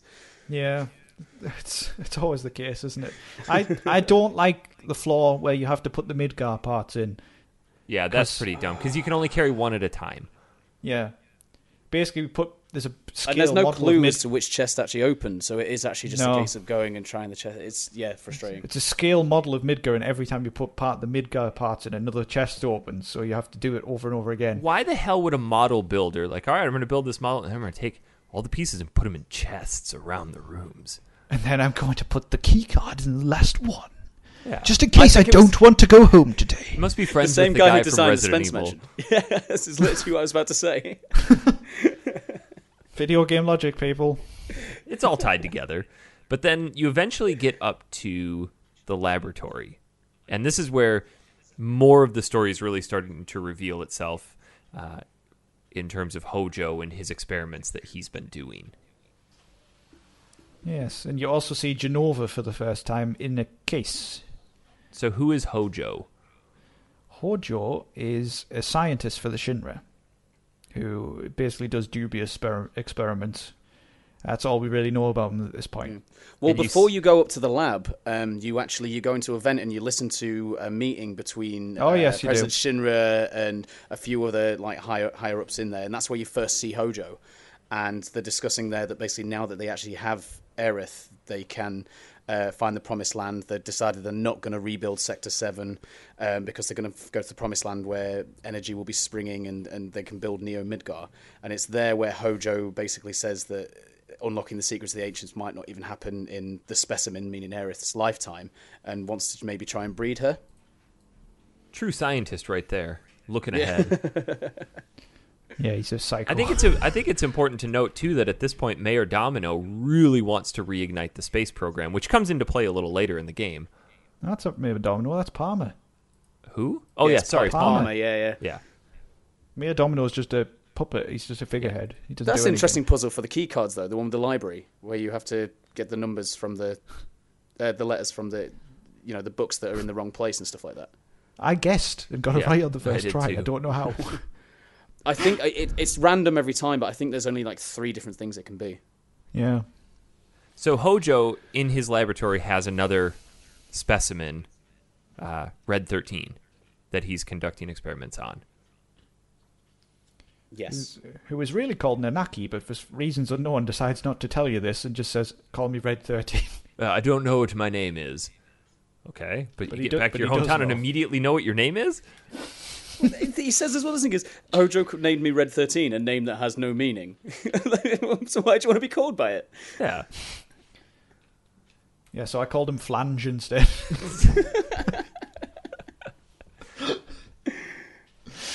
No, I didn't really.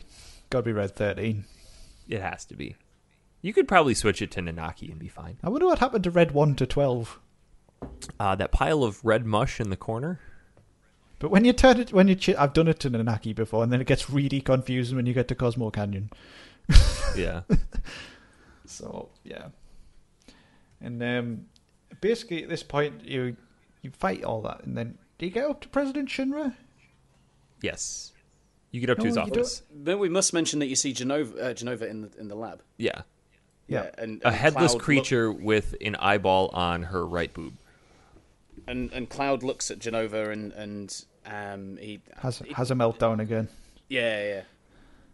Starts hearing the voice in his head, and then they all get captured because they go in the elevator, and then the Turks come, but instead of fighting, they just let themselves get captured, which makes no sense. Because up until this point, they've been fighting everyone. Well, the Turks aren't here to... The Turks are still here just to get Eris. They don't give a shit about Avalanche. That's not their mission. Oh yeah, because you have that fight on the elevators, don't you, with the annoying enemy that you can't reach. Yeah. Yeah, it's a bit frustrating. So basically what happens after this is they get captured, and they're in some prison cells, and you have a conversation with everyone, and then there's kind of no way out, and you wake up, and basically Cloud's cell door is open, and there's a massive trail of blood outside the door. Which has really creepy music at this point as well, which is ironically called Trail of Blood. Ooh. You get right to the point. Yes. So you escape and follow the trail of blood up to President Shinra's office and find that he has been killed and has Sephiroth's sword in his back. Maybe worth mentioning that the trail of blood, although it's outside the cell as well, it kind of emanates from where Genova was being held, and Genova has... there's a massive hole, the door's not there, Genova's basically escaped. Yes. Because at this point, Sephiroth is just one of the most renowned soldier first class members. He went missing. Nobody's seen him for 5 years. He's gone rogue. And people have thought he's... Shinra just assumed he was dead, right? I just wonder if, like, Genova was just carrying a body with her and just pouring it, like, blood along as she went, just painting the trail, just like, follow this, please. And but Sephiroth's sword is in his back, and he's dead. And this is where we meet Rufus Shinra, his son, who is a douche. Oh yeah, he's got that true entitled mentality. Yeah, Dad's dead. Cloud has to fight him alone, which can be a tricky battle depending on your setup. Yeah, if you're not ready for it. You do get the chance to swap out your materia and stuff, but I didn't know how that worked back in the day, so I used to struggle. Yeah. I didn't really struggle with any of the battles leading up to this point because obviously I understand how it works, and if you fight everything, you're going to be over-leveled for these, and you'll be fine. My rule with RPG is always fight everything you can because you need them levels. If I'm trying to get back to a location just to pick up an item or a weapon, I'll run from stuff, but how dare you? I am a sinner. You could have had extra experience. I could have, yes. So you get up to the top, fight Rufus, and now you have to escape because they're on to you. They know you're here. So the alarms start going off. You need to make your way out, down to the elevator.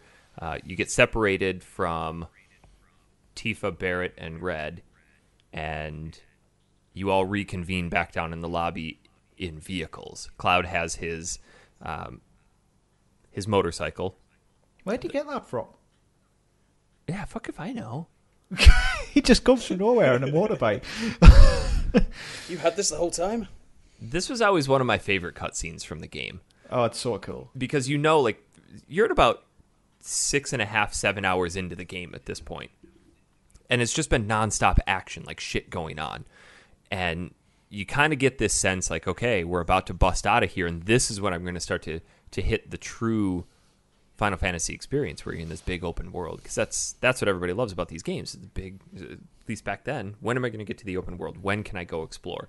So the tension is building. You're like, okay, it's coming. And this cutscene just kind of leads into that, and you bust out of Shinra, and you're now on the highway with everybody in this three-wheeled kind of tuk-tuk style car, and you have to fend off these motorcycles.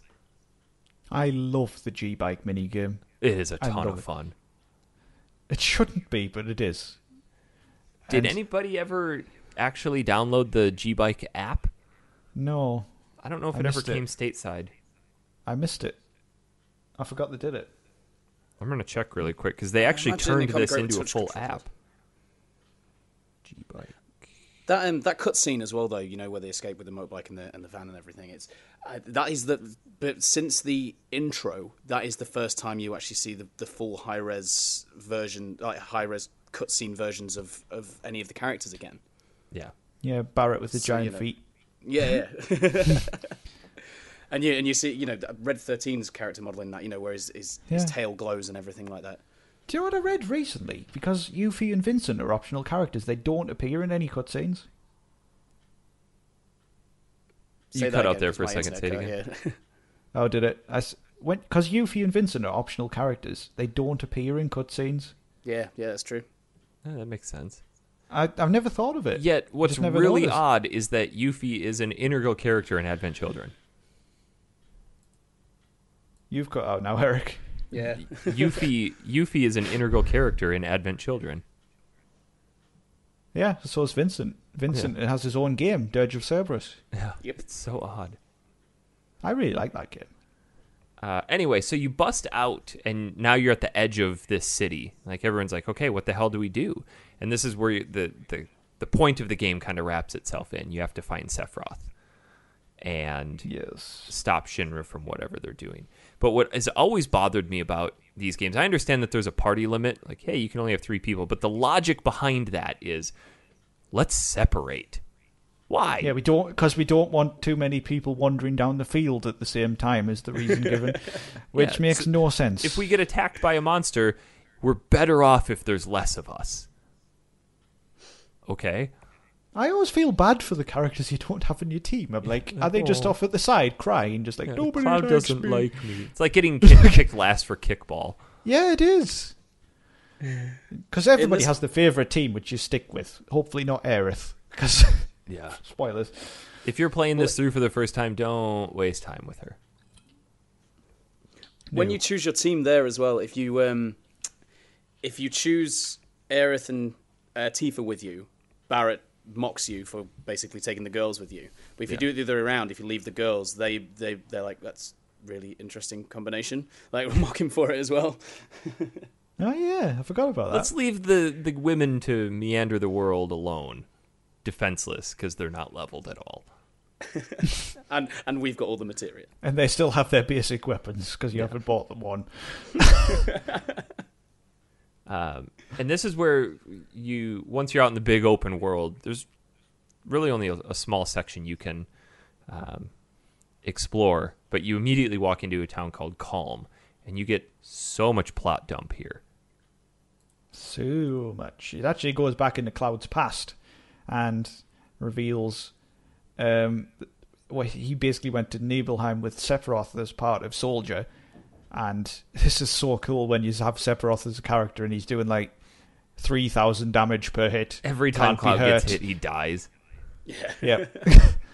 Sephiroth is just like doing ridiculous amounts of damage to this massive dragon.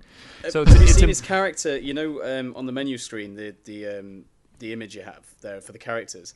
Cloud's character image there is a different one, and he looks so happy at it. Like he's like young and youthful. He's just smart. You know, his image isn't quite head on normally. Like the one on the menu screen. Then, yeah. You look at it; it's slightly different. He just looks a little cheerful and like facing forward.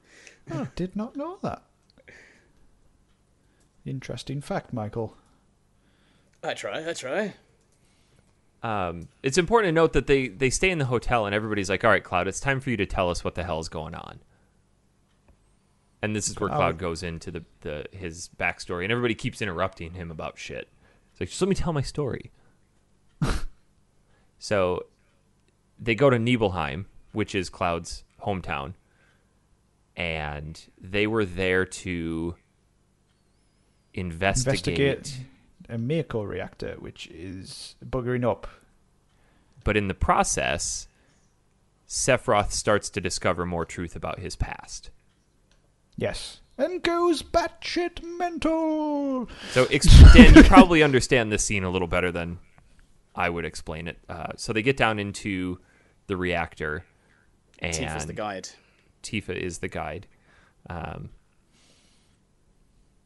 What happens down there? Well, the scene in the reactor is where Sephiroth sees Genova for the first time, and he knows that his mother's name was Genova, and he sees a connection. There is a mansion in Nibelheim called the Shinra Mansion, where the Shinra used to use for experiments and things.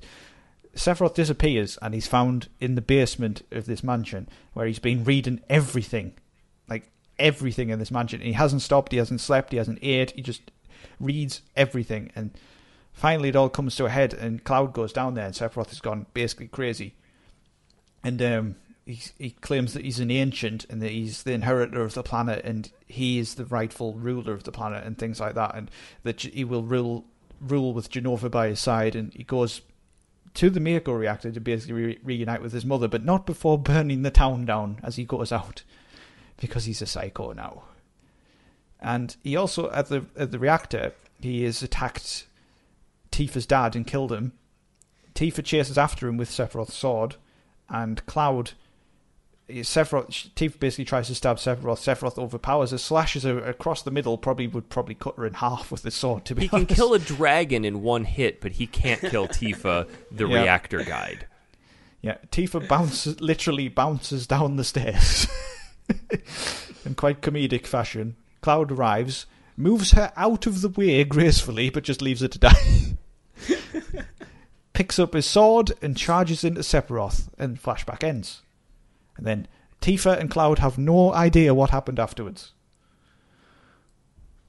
Is it also whilst Sephiroth's in the Shin Mansion, you kind of learn about where Genova came from and what Genova actually is? The whole calamity from the skies. Yes. And this is where things start to get confusing, and admittedly, the plot for this story isn't as cohesive as it probably could be. No, there is some spots, and it's quite hard to follow, but because there's a big plot twist later on where it makes a bit more sense, but just go with it for now. In the next section, anyway, you leave Calm after having a nice flashback moment and go off to the Chocobo Ranch. Now, this is where I took a 4-hour detour I didn't Yes, walk you did. directly into the Chocobo Ranch. I wanted to learn an enemy skill called Beta, which you normally don't learn till the second disc or so, when you're much more powerful to fight the Midgar Zalem. And there's a giant marsh to the left of the Chocobo Ranch that if you just walk across, you get attacked by this giant snake that just kills you.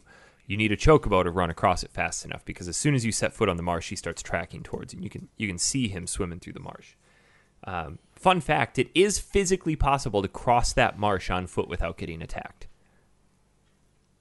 And It'd be quite difficult, though, right? I did it. You actually have to do it. You actually have to do it to get a piece of materia called long range that allows you to fight from the back row and have your attacks still be just as powerful. What, you need to walk over to get that?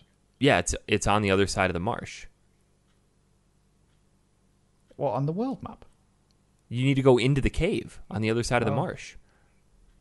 All right, yeah, of course. So you get that, put all your people in the back row, but you have to super level. I think at this point I was like level 14 maybe. I had to get up to about 22. So you just sit there and level and level and level and level and get your limit breaks up. And then you just have to get stupid lucky to fight the Zalem. I took Cloud. At this point I had Ares just because I wanted to use her for a little bit, and Barrett.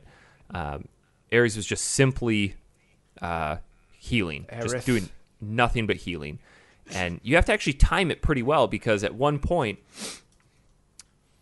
the last person that physically attacks him will just get knocked out of the party. So he'll go up into, and after that he'll go up into a standing stance. And you have to time it really well so that Cloud is at full health when he casts Beta, but Beta will take off a colossal amount of health, and then he'll immediately attack. So if you don't have enough health to both survive Beta and the attack, you're going to die. And I probably did it 10, 15 times and just kept leveling after that, or readjusting my materia, so that one time it happened, I didn't die, and I popped an elixir, or I popped a high potion, got my health back up, and then just continued to kill him. And I actually had both people alive when I killed him. Well done. I got screwed out of Beta. Because normally you can... because obviously when they push one character out, as long as one character gets pushed out of the battle, you obviously, if you die, it's not game over. And normally, if you get attacked... When I've played it before, if you get attacked by Beta and have the enemy skill and die, you still get the enemy skill. And I did like 7 attempts to try and do this, and I finally did it, and then got back to near the Chocobo Ranch, and I hadn't learnt it. And at that point I was like, fuck this, no, I'll get it later. Interesting. Yeah, to tell you the truth, it's been probably one of the best enemy skills to help me get through this game quickly. I don't really see it as cheating, because it takes such a colossal amount of MP. It's like 35 MP per cast. Yeah. So I'm just burning through elixirs or ethers. And they're not cheap. Those things are 1,500 gil a pop. Not every shop sells them, do they? No. No. And at one point, I think I had 15 or 20 of them, and I use them pretty sparingly. But if I get into a boss battle, I'll just always pop Beta until you get into one that's immune to fire. Yeah. That's what I've been doing this time as well. I mean, I haven't finished Disc 1 yet, as we'll get to a bit later, but I'm doing a little bit of leveling at the moment just to get the limit breaks. Mm-hmm. And I'm using Beta for that, because obviously you have to kill multiple enemies. So you did go back and get Beta? I did, yeah. Once I got the buggy, which obviously we'll get to in a bit, you can go back to that continent, and I wanted to go back that way to get White Wind enemy skill anyway, which is near Junin. And I thought, well, I'm over here, I may as well go and get it. And I was actually strong enough to survive Beta and actually kill the Zolom, so... Oh, nice. Yeah, it's definitely helped. I didn't know you could get it that early, and then I saw you guys chatting about it on the Facebook page. I'm like, you know what? I'm going to try this. It took a solid 4 to 4.5 hours of grinding.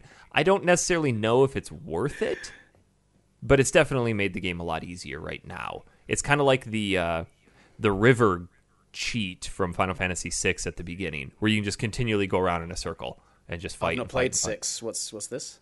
So at the very beginning, you're on a raft, and you're in the river, and you fight something, and you can choose to go left or go down, and you'll just loop back around and get into that same battle over and over and over and over. First time I played through 6, I did that, and I was just chatting on the phone with a family member for about 2 hours, 3 hours, just doing that loop for 3 hours. Never struggled with a fight for the rest of the game. Wow. It almost broke the game a little bit. But beta, I don't feel, has actually broken it, because it's not an instant kill for every enemy, and you can't just use it willy-nilly. Yeah, you can't spam it at all. No, not in the least bit. But I do keep it attached to Cloud. See, I've been going a different route this time. I've generally kept Cloud as generally just an attacking character this time. I know enemy skills don't affect the strength or anything like that, but I've generally keeping him with support. And as soon as I've got Force Stealer, which has a double growth, I put some magics I want to grow on him, but generally kept them off him. Yeah. It's interesting, now that I've played more RPGs, how I'm structuring my party this time. I'm actually trying to keep everybody a little even-keeled, so if one person dies, my party's not sunk. Mm-hmm. So I'll keep healing, or some facet of healing, on everybody. And if I don't, then that person will heal through items. Yeah. My approach, obviously, Final Fantasy VII was, as I've said several times already, it was my first RPG, and I remember when I first started playing it, I tried to keep everyone equal all the time. So everyone would have restore materia, everyone would have fire, ice, and lightning, and then when you get towards further into the game, you realise you've neglected other magics, and you've still got them really weak. So this time I am, trying to keep all the characters completely separate in terms of what they're doing for me. Yeah. I mean, early in the game, keeping them balanced works, but I don't know if I like that aspect of the battle system with this, where you have to level up your magic, because you can get to a point later in the game where you absolutely need Bio 3, and you haven't attached your poison materia at all. And the materias don't level up quickly. They need like 4,000 AP, and at best you'll get like 60 AP per battle. One PP. Yeah, it's insane. So after this, I went back and I got the Chocobo to run across, just because I didn't want to miss the Chocobo Ranch. I really like that. And then you get into the Mithril Mines, where you have kind of another conversation with the Turks. And you meet Elena for the first time. And she's kind of this new recruit to the Turks, and she's a little gung-ho, and Reno and Rude are always trying to kind of temper her enthusiasm. There's an interesting thing that Rude says here. Is it Rude or... No, it's Seng, I think, isn't it? And he says about when they attacked Reno, well, when they had the boss fight of Reno, he said, oh yeah, Reno will be coming back, and he's got a new weapon to use against you. And that's never touched upon ever again, because next time you fight Reno, he just does the same attacks he did before. Huh. Oh. I never picked up on that. That's Well, weird. it was on this playthrough I picked up on it. Like, he said, oh yeah, Reno's going to be back, and he's got a new weapon for you. He's got what? A new weapon for you. Did I cut out again? Sorry. Yes, he did. The curse of Dan's internet is striking. It is. Did you guys bother doing anything at Fort Condor? No, I used their inn, and that was it. I didn't have any money.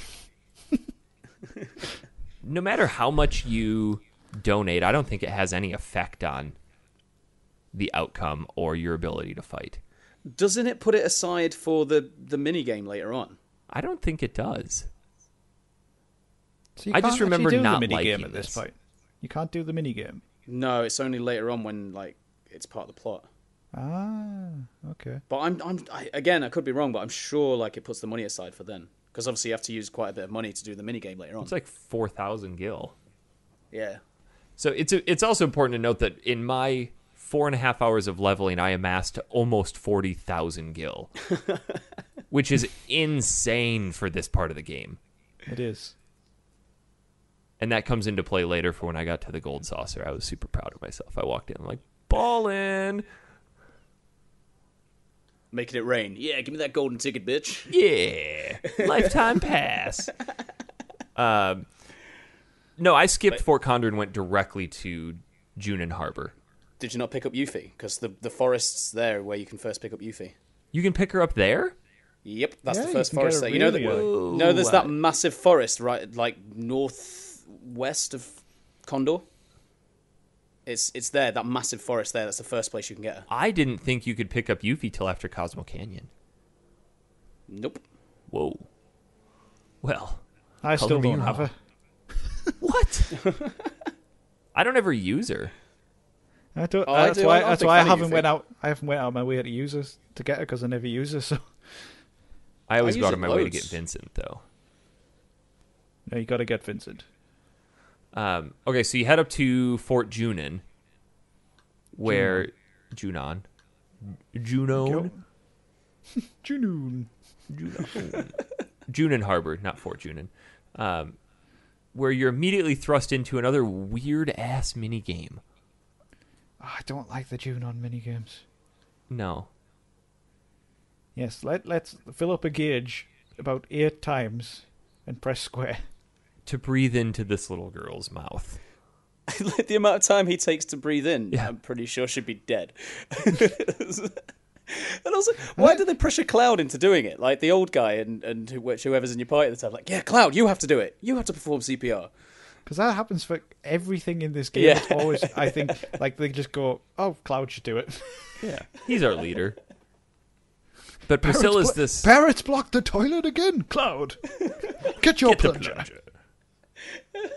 But Priscilla's this little girl who is friends with a dolphin, and through you saving her, she teaches you a secret way to get up into the city, because the city elevator has been locked off since the new president is coming into town, and they're going to have a giant parade for him.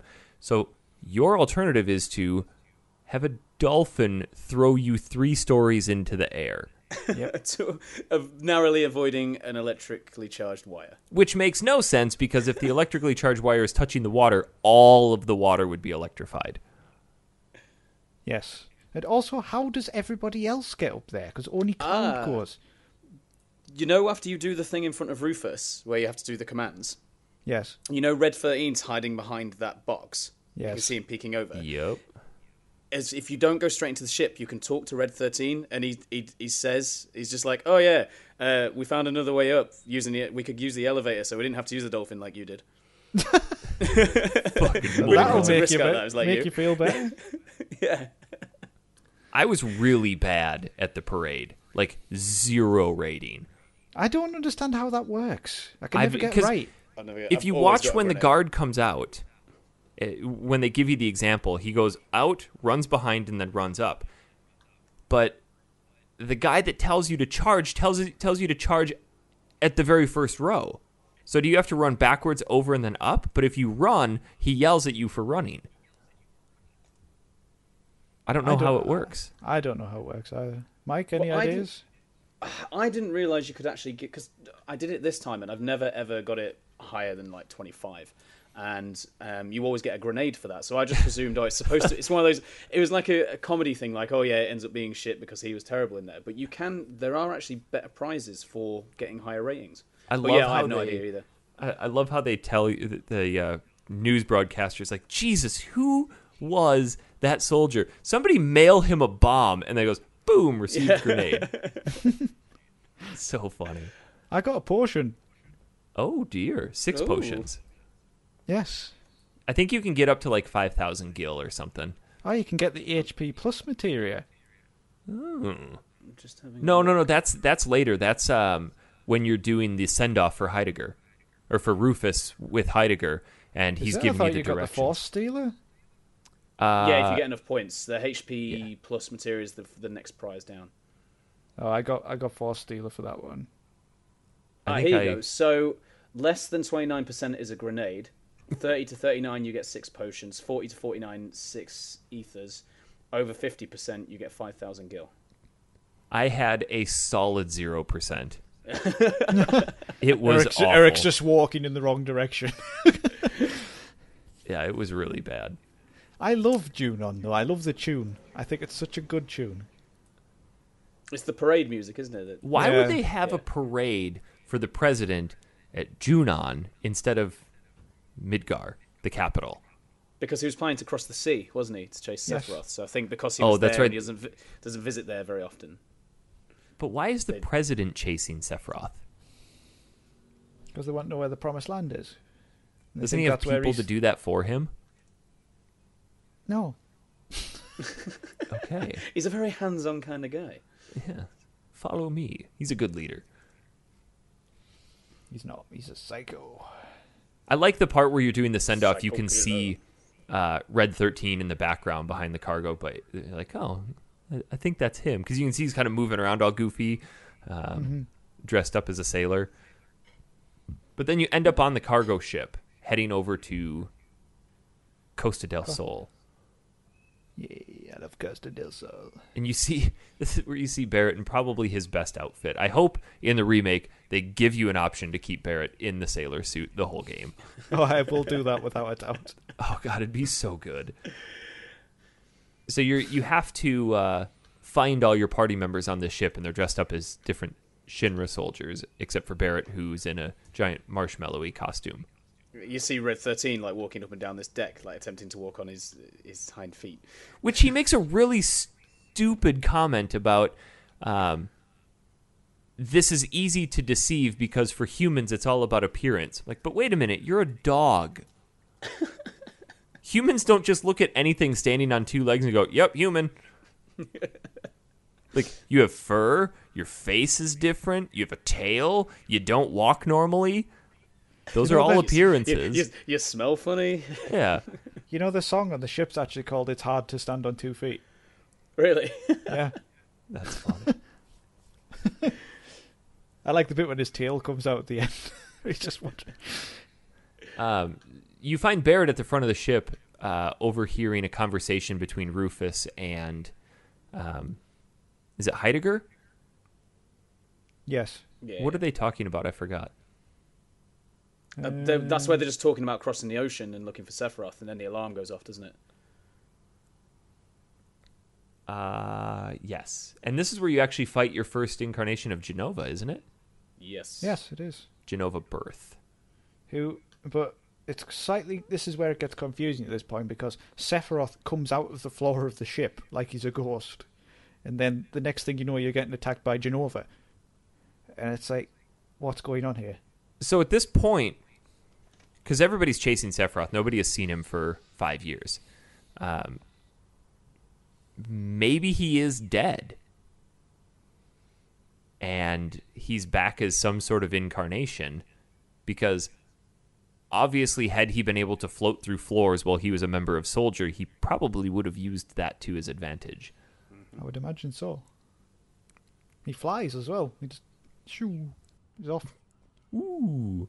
I mean, are we mentioning the spoiler of of what you're actually chasing now, or are we leaving it for a big reveal? Yeah, I mean, we can. He did give a spoiler warning, so...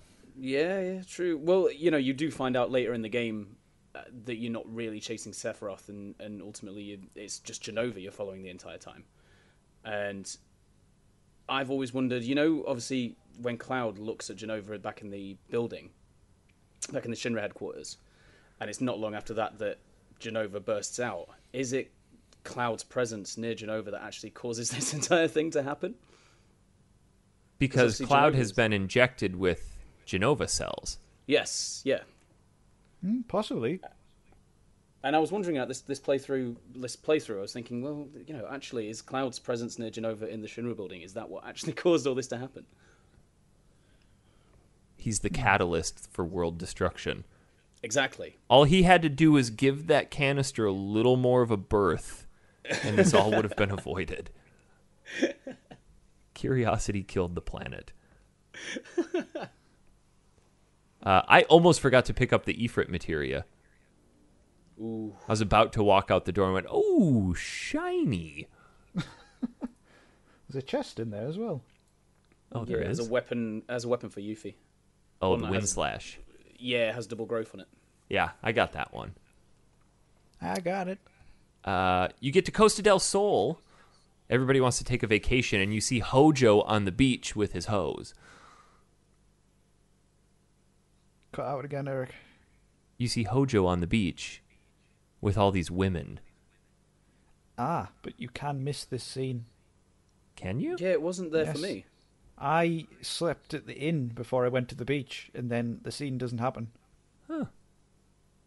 Yeah, the scene didn't happen for me either. I was really confused. I was like, I'll go to the beach, do the scene. Nope. Did you guys know that you can purchase the president's villa? for Yes. 300,000 gil. No. And for the rest of the game, it's referred to as Cloud's Villa. I had no idea. I Yeah. did, but I've never bought it that early. That's Or- an insane amount of money. Yeah. That would take forever to save up for that. Oh, God, it took me 4.5 hours to get 30,000. Even late in the game, it would take ages to do. you guys know Side you can- note, did you guys see that recently there was somebody who got all characters to level 99 before leaving the first reactor? Yes, it took him 5 years. Yeah. Why? Why would you do that? I have he's no mental. idea. Utterly Just- mental. To say you can. The rest of the game would be a cakewalk. It's just crazy to do that. Did you guys know you can kick the football at Red 13 in Costa del Yes. Sol as well? Nothing really of importance happens here other than if you talk to Hojo, he'll tell you to head west past Mount Coral. How would you know to do that if you didn't get the Hojo scene? It's essentially the only place you can go, I think, because you can't cross the river over to the desert. Got it. So I think there's literally only one direction you can go. Okay. Yeah, but like other than that, you wouldn't have any directions. So basically, they're just meandering across the land in the hope of finding some shit. So yeah. you get to... I don't remember much of Mount Coral. Is this where you're on the train tracks? Yes. You pass the other reactor. And Barrett starts go. Everybody greets Barrett as if he's done something horrible.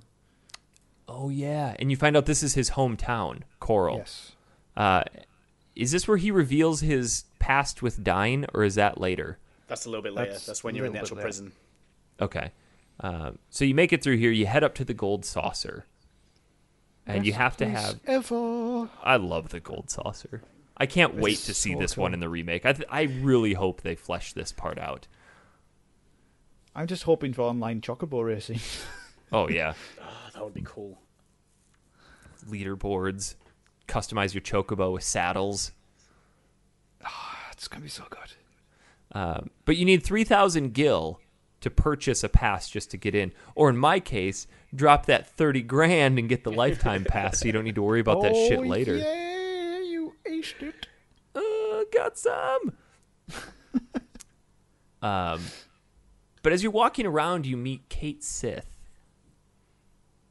Isn't a kite Sith? I call him Kate Sith. I've always said Kate Sith, but I know it's wrong. Well, because Kite, I think. think of the I've had students named Caitlin spelled Caitlin. Could be. Because wouldn't kite be Kite? I don't know how to But pronounce kite basically, Sith. he's a giant mechanized cat marshmallow with a cat driving him. And I didn't realize first time I played this that was the case. Aha, here we go. So this is on Reddit, but it says Kate Sith is actually pronounced Ketshi, as the name is Scottish Gaelic, meaning fairy cat. Explains why they gave him a Scottish accent. Okay, then, oh, Kate C. How's it pronounced? Ketshi. Ketchi. Ketshh. That's not how it's spelled, though, is it? No. Yeah. That's retarded. So he reads your fortune and discovers, oh, I want to join you and see how this turns out, which is a really odd way to have a character join the party. And I don't know about you guys, but I never use him. Nah, No. not really. Well, I don't understand, because, into spoiler territory again, Kite Sith is controlled by Reeve, who is a Shinra executive. Yeah. Like, is he just in a cupboard somewhere controlling him? Like, I just don't get how he has time. So is that how the Turks always know where... Yes, Cloud because he's and- a spy. He's a spy. And that's what I was going to ask you later, is that you get to a certain point in the game and the Turks are already there, and Barrett and Cloud start talking about there's a spy amongst us. And Cloud's like, well, I trust everybody. So that makes sense. I didn't remember that he was controlled by Reeve. Yes, he is. But I Good don't know memory, Dan. Thank you, Eric. It's like you've played this before. Yes, constantly. He could play it one-handed. With half of his boy. brain tied behind his back. Oh, God. Don't need those images. Enjoy that. I won't. I really won't. So here you're here to meet Dio, who's the proprietor of the Gold Saucer, right? Yes. And you're still looking for Sephiroth. I think it's probably worth us mentioning that all these places we've been going, there's been, you speak to random people and they all talk about the man with the black cape, which obviously means Sephiroth. So although it sounds like you're going to just places randomly, there's like a trail that you're following. Yeah, you're playing private detective. And you have to head... How do you get kicked out of here again? I don't recall that. Because basically somebody has murdered loads of people at the battle square, and they think you've done it. And Kite Sith basically says, "Run!" So everybody runs. Yeah. And then you get caught by robots and thrown into the coral prison. Yes. Yeah, the witnesses of the murders basically said that it was a guy with a gun arm, so they all think it's Barrett. And then now you're down in the prison, and the only way to get out is to win a chocobo race, but to win the chocobo race, you need the boss's permission. And to find the boss, you have to venture out into the desert, where you discover Dine. And then there's another flashback that actually shows what happened with Barrett and Dine, where in Coral, they were talking about building the reactor, which would in essence negate the need for all the coal miners. And everybody's arguing about it, but Barrett is really strongly advocating for the reactor. And in turn, that ends up being the demise of the city. Yes. But how does it get to the point where Dine and Barrett lose their arms? So they go and have a look at the reactor, and they're on their way back, and Scarlet is there, one of the head honchos from Shinra, with some Shinra soldiers shooting down a civilian, and the civilian manages to say that basically somebody, there was a traitor or something in Coral, so they'll go Shinra trying to find out who it was. So we're just killing everyone, and we're going to burn the city, the town. No, down. there's an explosion at the reactor, and they blame the people of Coral, and then That's go and it, burn yeah. it down. And Yeah. then basically the Shinra soldiers are shooting at Dine and Barrett does a hilarious little dance to get out of the way of the bullets, while simultaneously not trying to move out of the way of them. And finally dances a bit up the cliff, and then Dine falls off the cliff, and they're holding their arms together, and they get shot on their arms, and basically their arms are useless, so they both decide, of course, instead of getting a prosthetic, I will get a gun grafted on. But Barrett, it was his right arm, Dine, it was his left arm, and that's the determining factor to clear Barrett from the massacre in the Gold Saucer. Yes. So you meet Dine, they have this flashback. Dine thinks that he was the reason that everybody died and Marlene was killed. Barrett tells him, hey, Marlene's alive, she's well, she's this old, she'd love to see you. Dine, feeling a little liberated from his past, decides to give Barrett his necklace and then fall backwards off a cliff and kill himself. Yes. And you take that He's already survived a giant thing off a cliff, so he probably landed on some flowers. Yeah.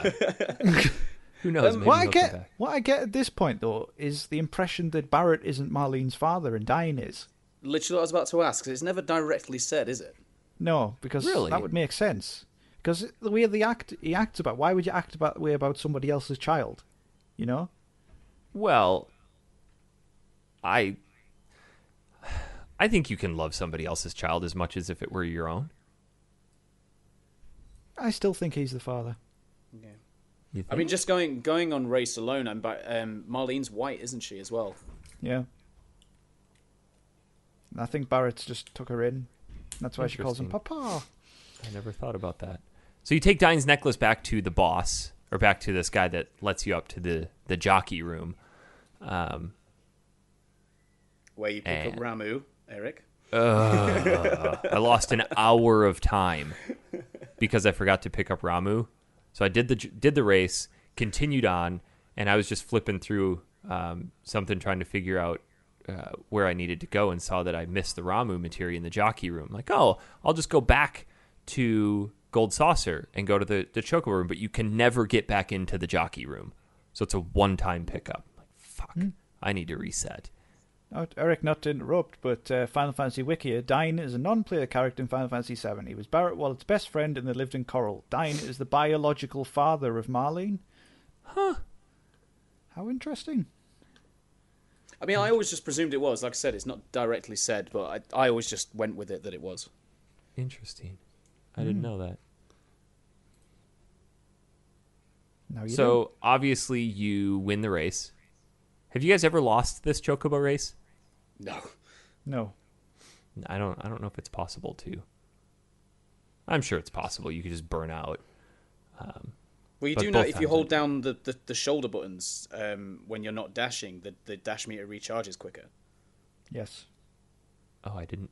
I thought you had to tap them. Like, it's not working. What the fuck? Oh, no, I just hold them down. Every chocobo race ever, I just hold down. Can I Clearly just hold haven't down done square? much breeding in your time, young Eric. It's been like 14 years since I played this, Dan. Like, to do the chocobo races.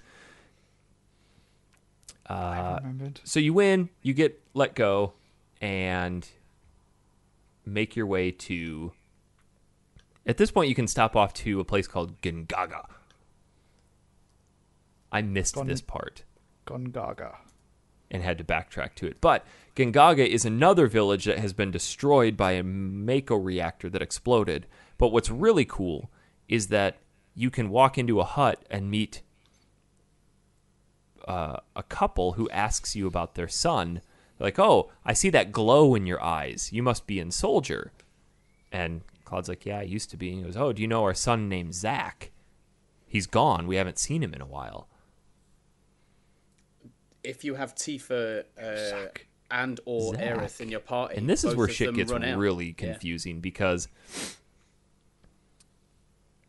I don't think. Well, let me phrase this differently. Cloud isn't who he says he is. He's really called Glenda.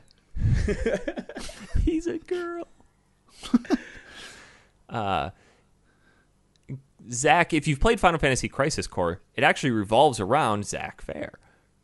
And this is where you meet Cloud for the first time as he comes into Shinra, or comes into Soldier. Actually, he wasn't in Soldier at that point, was he?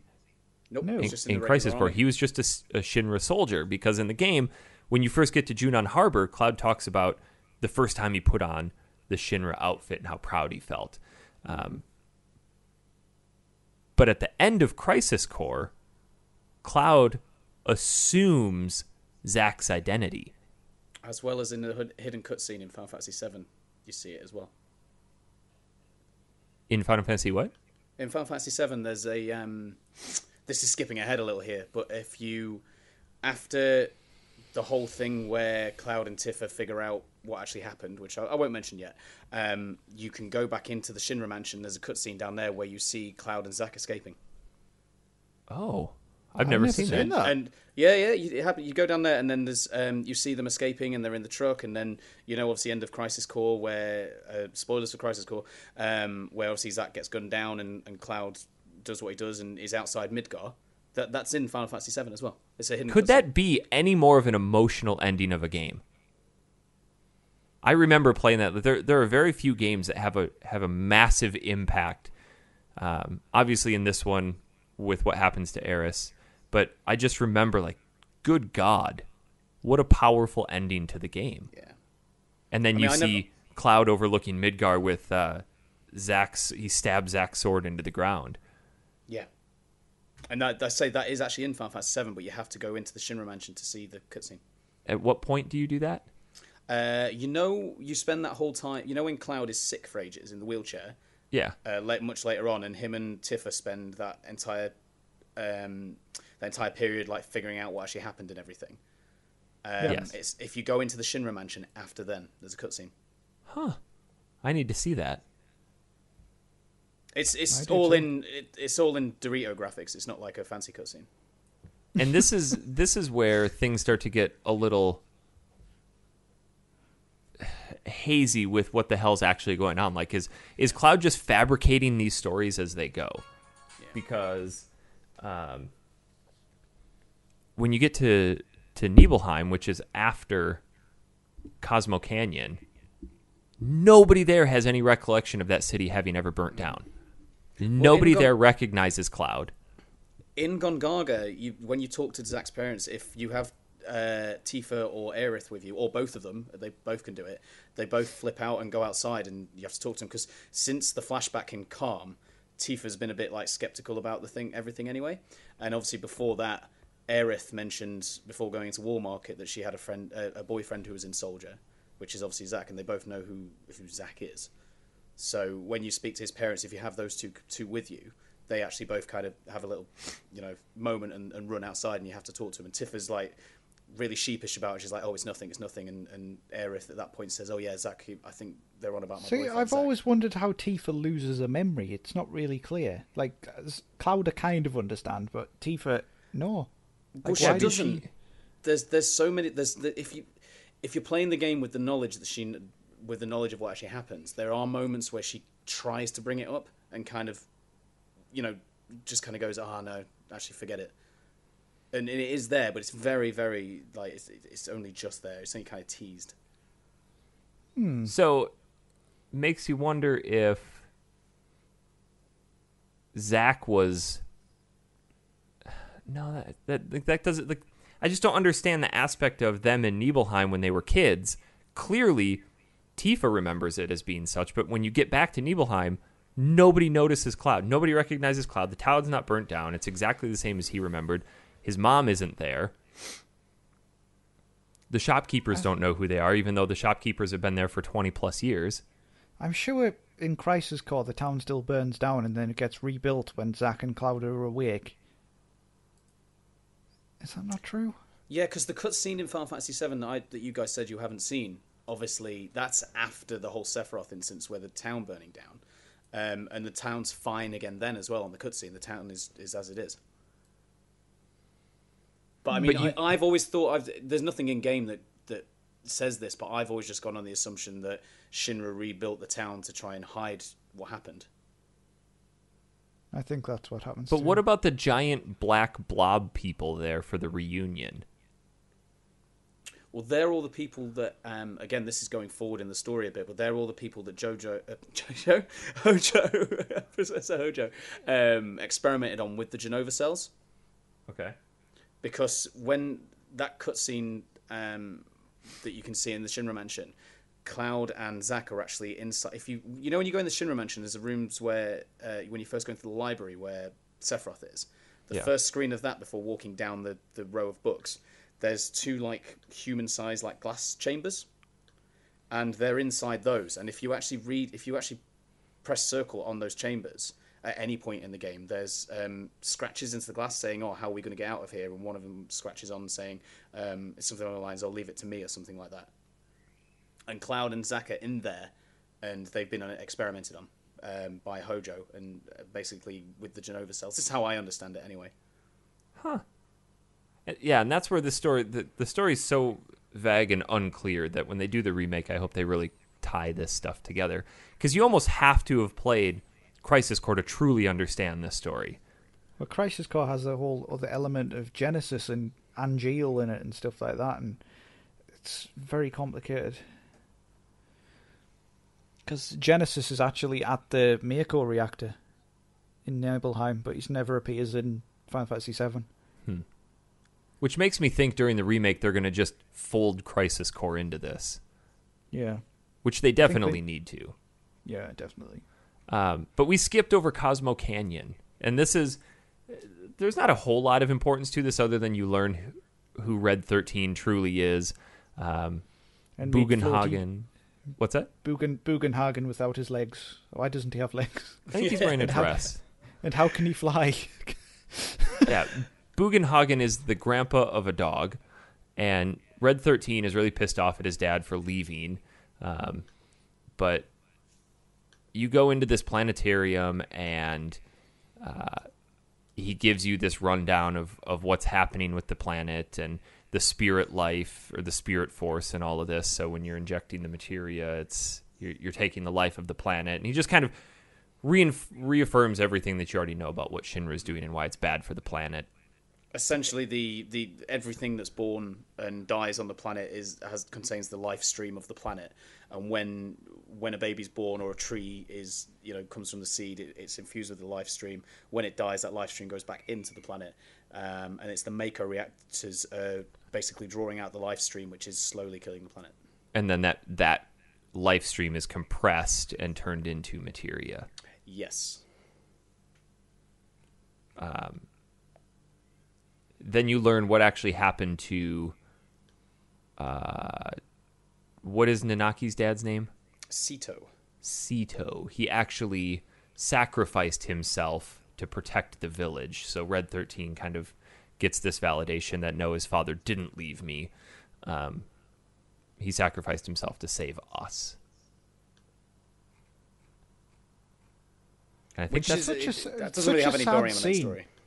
Yeah. It's a moving scene, though. It is. It is. When the statue weeps. Yeah. But it isn't really that pertinent. That cave really ramps up the random battles. Oh, yeah. Like, big style. And the difficulty level of them. Mm. I don't remember. I mean, none of them killed me. I didn't get game over on them. But when you hit the spider webs and you fight those like giant spider-like things. Yeah, and they do like 400 damage a hit. Yeah, I don't remember having so much trouble with them before.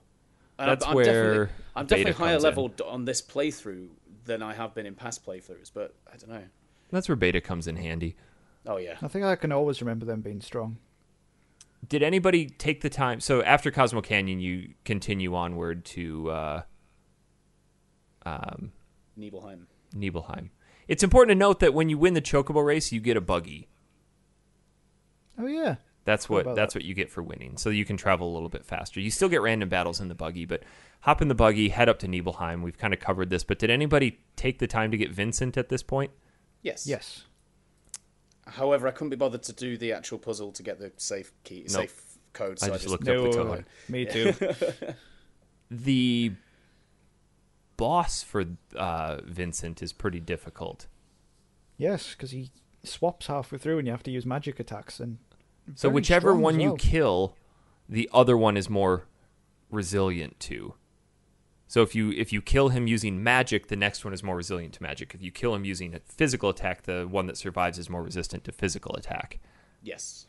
That's why he's called Yin and Yang. Yin Yang. But I love Vincent. He is one of my favorite characters. He is so cool. What's his backstory? Like, why is he there? Vincent was like a lab. I know he was a member of the Turks who fell in love with a woman called Lucrezia, who was also something to do with Hojo, and Hojo basically sleeps with her, and I'm not sure if it's against her will or what, and she is carrying what essentially is Sephiroth. In the womb, Hojo injects her with Genova cells, in turn creating Sephiroth, which is why he thinks his mother is Genova, but he does actually have a biological mother who is Lucrezia, who is now also frozen in kind of crystal in a cave somewhere. Which is, and this is where, Dan, you and I were talking about this, where there start to be some glaring holes in the story, because you walk into that library and you see Sephiroth again, and he's able to fly around and whatnot.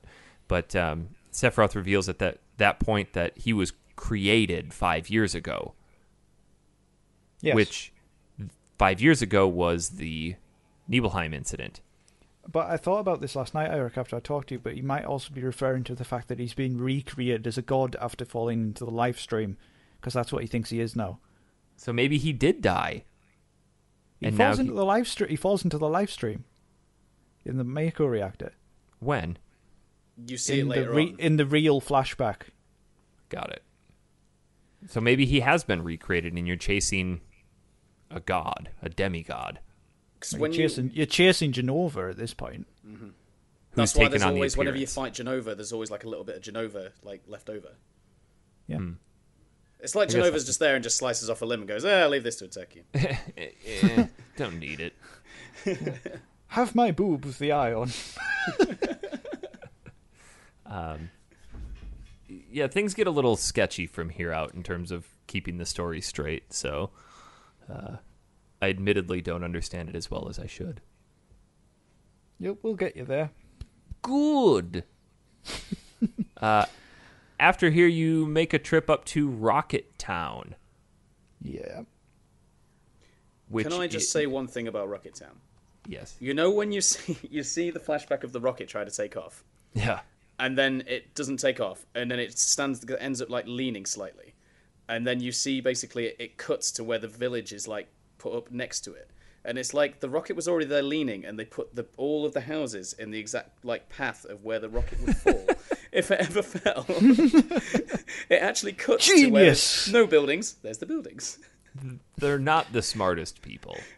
Also, can I say one thing about Rocket Town? And that's get me some goddamn tea.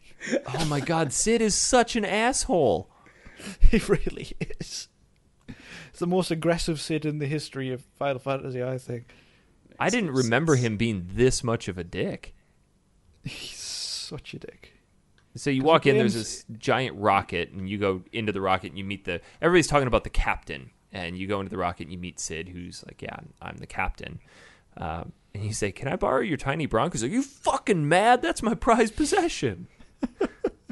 And he's bitching about Shara, and he's just a generally unhappy person. Yes. And you go back to Shara, and he busts through the door. He's like, what the fuck? Are you blind? We got guests. Make these people some tea, woman. And then he goes, I'm going to go tune up the tiny Bronco. Then he comes back, and he's like, Jesus Christ, you still haven't served him tea? He's such an ass. He's a horrible guy. But Shara just takes her lumps. Purveyor of rape and domestic violence. Oh, yeah, and she totally fits the bill of playing the victim that doesn't blame the abuser. Oh, because she's technically at fault for why he's as pissed off as he is. Because there's a flashback where they're getting ready to launch into space, and she's down there controlling the oxygen tanks, and the engine room has been sealed off. And she's like, well, the oxygen level results weren't satisfactory, so I need to check 2 more tanks. And it's like, well, you got 30 seconds or you're going to die. And gets down to the last second, and he aborts the mission. And for some reason, it would take them another 6 months to launch. Like, why couldn't they just press abort, get her out of there, restart the process? Well, it's kind of alluded to the fact that Sid says that after that failed launch, it was after that Shinra got into the Mako business. Yeah. And then so just kind of decommissioned it. Program. And she feels that she owes him her life. So that's why she takes her lumps from him. Yeah. And that's when President Rufus and Palmer show up. Sid is thinking that they're there to reignite the space program, when in fact they're there to steal the tiny Bronco to continue chasing Sephiroth. So Shara tells your team, hey, go out back, and Palmer is there to steal the tiny Bronco, so you fight him, and for some odd reason, at the end of his fight, he gets hit by a semi. It's so funny. It wasn't me. Yeah. Isn't it a Shinra truck as well? Yeah, it is. I don't get it. And then there's no road there. The fence is intact. It's just a semi drove through the backyard. Boom, done. Is he dead after that? I don't know. I can't remember if you see him again or not. And who's flying the tiny Bronco? Is it flying itself? Because you're all sitting on the wings and there's nobody in the cockpit. Well, part the way through the fight, it just starts moving, and I've always just assumed that, like, because Palmer's tinkering with it when you go out there, isn't he? So I always just presumed he'd got to the point where he got the engine running, and then it kind of just started moving by itself because he got to that point and got interrupted. But then it takes off and flies by, and Sid runs after and jumps up on it, and the Shinra soldiers are shooting at it, and it destroys the tail and crashes, and there's clearly nobody in the cockpit. Yes, yeah. And then it turns into an airplane boat. Handy. Very. And story-wise, this is where I stop. Apologies if you just heard the ice cream van, by the way. This is where I stopped story-wise, but I went on to do a large portion of the Wutai section. I always go straight over and do Wutai. I don't like that section. It's all right. It's just... I don't like chasing Yuffie down for the materia. The tower battles with the different gods. Just, I don't know. I've never been a big fan of it. Don't like it. And you see, if you don't get Yuffie with it being optional, because the chase with Yuffie, you Don Corneo is there again, and if you never got Yuffie, basically you never see Don Corneo again after the whole incident at the War Market.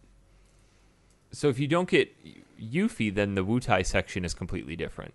Yeah. Well, it's useless. There's nothing there to do, to be honest. Except, and you can't even buy anything. Yep, and you can't. Well, yeah. Well, I'm not sure if you can buy anything No. because obviously it's Yuffie who tells them not to let you buy anything because she's got the materia. So I'm not sure if you go there without her or not. Interesting. Yeah, I didn't. But also something that's quite interesting is way later on in the game you go back to Midgar and fight the Turks.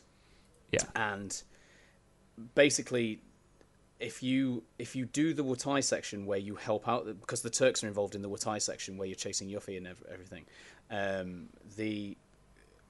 you and the Turks kind of work together for a little bit because Don Corneo kidnaps Yuffie and Eleanor, and basically because they're in Wutai on vacation. Yes, but if you don't do the Wutai section and you go to that fight in Midgar later on, you have to fight the Turks. But if you do the Wutai section, then go to Midgar later on, you actually get the choice to not do the fight. Oh. Huh. Because obviously you and the Turks worked together at that time, so they kind of almost, say, well, yeah, shall we leave them to it? Interesting. That's nice of them. Yeah, it's just, to me, I got up to the 4th level of the tower and then remembered the 5th level. There's just no way I'm going to be able to beat the 5th god at my current Yuffie level. So I stopped there and then went up to the Bone Village and learned that I now have to track down the Keystone to enter the Temple of the Ancients. Yes. At this point, it doesn't tell you where it is, does it? You just kind of have to know again.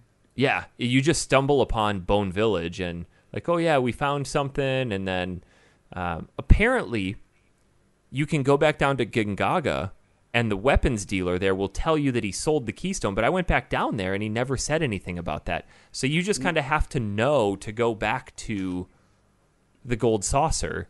Well, it's not the weapons dealer. It's there's that little house to the east of Gongaga. It's in there. It's not the weapons dealer in Gongaga. Oh. It's the same guy you get Great Gospel from for Aerith. So it's not in the actual town of Gingaga. Yeah. So basically, when you get Tiny Bronco, it hints that you should go in a certain direction. You go to the. I've never ever gone to the Bone Village first. Actually, that confused me when you first said it. I've always just gone straight to that house because it says head in a certain direction. I probably didn't follow it. But you go to the house where he is, and he's the one who says, "Oh yeah, I sold it to Dio at Gold Saucer." Interesting. You'd never know that, though, would you?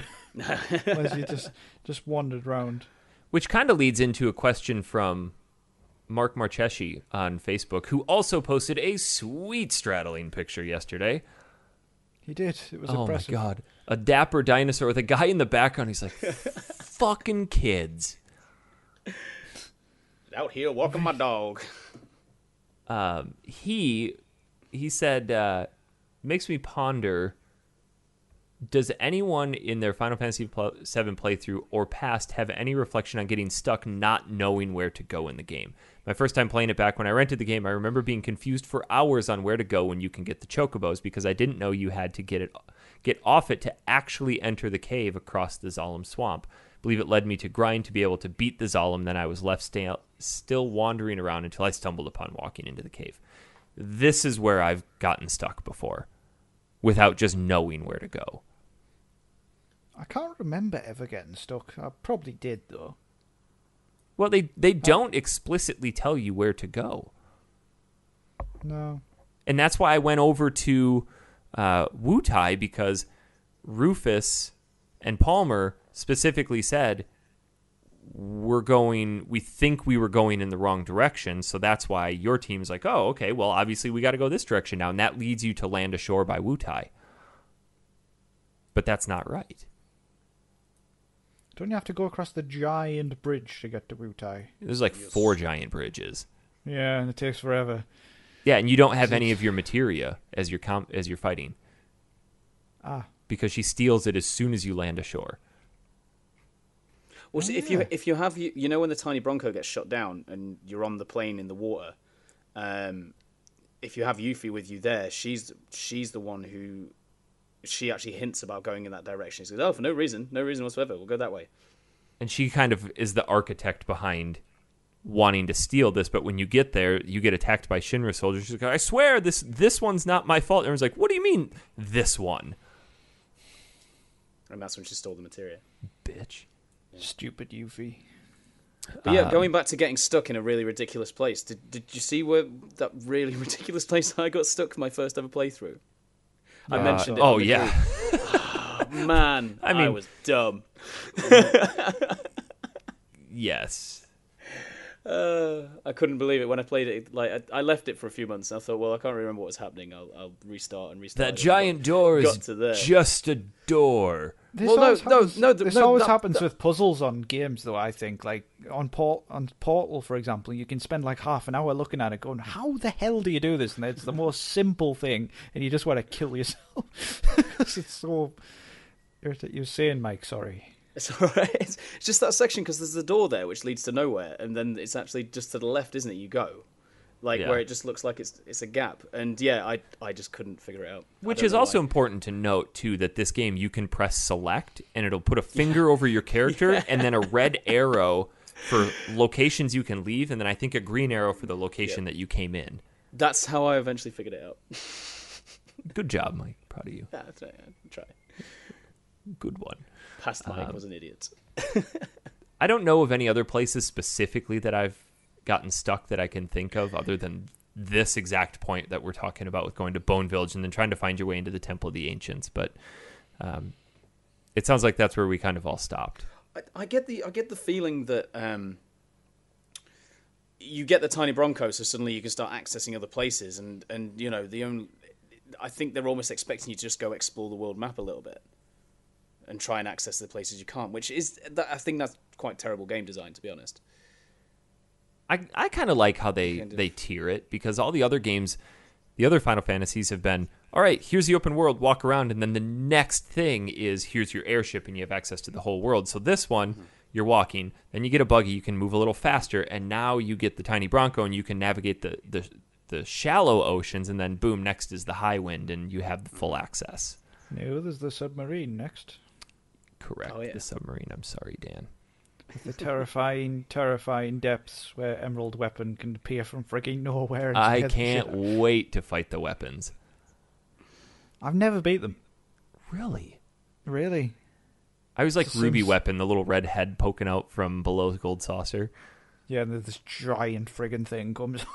And you just get annihilated instantly. Hey, guys. So, since we've only got up to this point, should we stop there? Well, I've got a little further. I've just finished Temple of the Ancients. My plan was to actually finish Disc 1 today, and then you guys asked me to come on a show, so how dare you? Sorry. You weren't meant to be here, so it doesn't matter. But no, I'm literally I've just done the Temple of the Ancients. Well, the breakdown of the game really isn't. Disc 2 is definitely shorter than Disc 1, and then Disc 3 is almost nothing. More than Don't say it's nothing. The final battle and some other BS. Story-wise, coolest battle. Story-wise, how long is this game? Like, if you're just doing story, not any of the optional stuff, like 35 hours. 30 hours plus. Yeah. So I think we'll do Disc 2 for next show. Okie dokie. How's that sound, Dan? Sounds good. That's fine. That is fine. Should we go to the Facebook for some questions? Yes. Dan, since you posted this, I'll let you take it away. Oh, thank you so much. Ben Merrick said, "Why do you like it so much? I've never played it and just hear hype. What is it about the game or a couple of them in the series in particular that makes them such big favourites for you?" I would say for me, a large portion of it is the nostalgia from my childhood. Not to mention that they're phenomenal RPGs. Yeah. They kind of laid the groundwork for what an RPG should be. And they were always on the cutting edge of, this is new, this is how things are going to be done. And everybody else just kind of tried to follow suit with it. Concurrently with Dragon Warrior, of course, or Dragon Quest. But this again ties in with me, because with the nostalgia aspect, it is one of the first RPG. It is the first RPG I ever properly played, and it's just a combination of the memorableness of the soundtrack, the characters, the story building. I just remember every aspect of it so well, and remember how much I enjoyed it and how much I loved this genre and how much it affected my gaming life. But I still, at the same time, despite its deformed graphics and stuff, I still think this game's got a lot to offer to somebody who's never played it before and would go back and play it. You have to appreciate traditional JRPGs, because modern ones like Bravely Default have modified that formula to cater to the fast-pacedness of modern gaming, where, I can skip over battles, I can turn the random encounters off. This is still very much a traditional JRPG. And I think for the reason I like this one so much is because of how it threw me even deeper into RPGs. I'd played RPGs as a kid. I played the original Final Fantasy, but I didn't understand them. To me, it was just another game. This is the first one, like you, Dan, where I actually sat down and I figured it out and I immersed myself in the story. But even more so is that how much it changed everything. There's a few games throughout history for me that have changed how I look at games.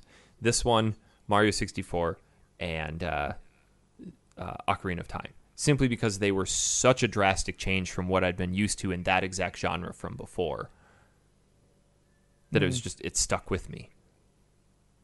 Yeah, I love it. Nobody will take that away from me. No. A lot of mine is nostalgia as well. I mean, I'm same as Dan. It was the first RPG I ever played. I'd never played a game like it before. I only played it because some friends recommended it. And I saw a friend playing it a little bit, and I was like, "Oh, this looks interesting." And it's the big moments that I always remember.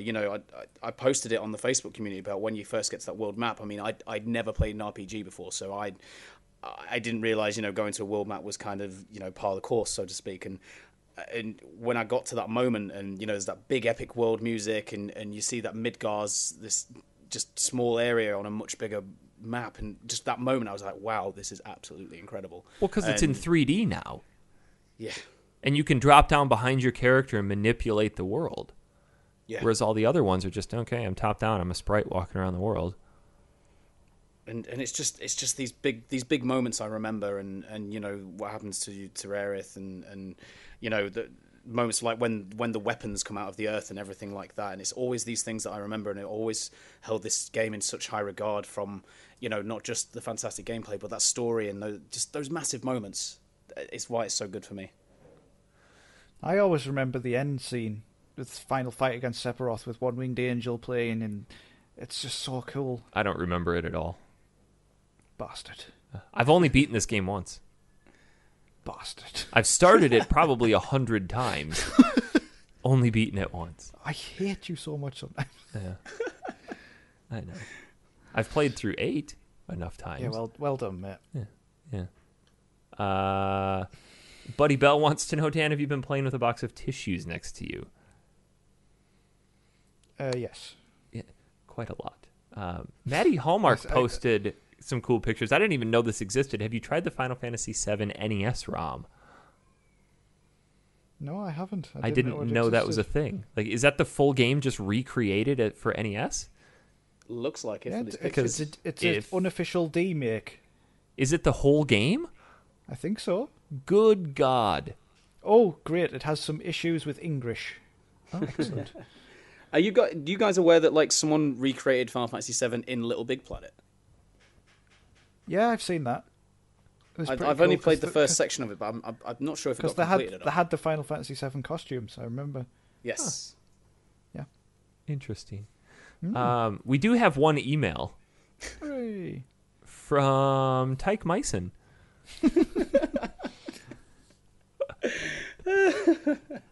Any relation? God, not that guy. God. We were going to have him on the show. My failed clone. Yes. Mike, I'll abridge this for you and save you the embarrassment. You wanted to know in the weeks running up to show any games, because obviously you joined us last week. Any games currently playing had to go on the back burner so I could play Earthworm Jim 1 and 2 and be able to chat about it. Obviously, this must be a constant problem whilst doing the show full-time. My question is, what has been the game or games you've been currently playing that's been the hardest to put down so you can play that week's game for the show, and why? Persona 5.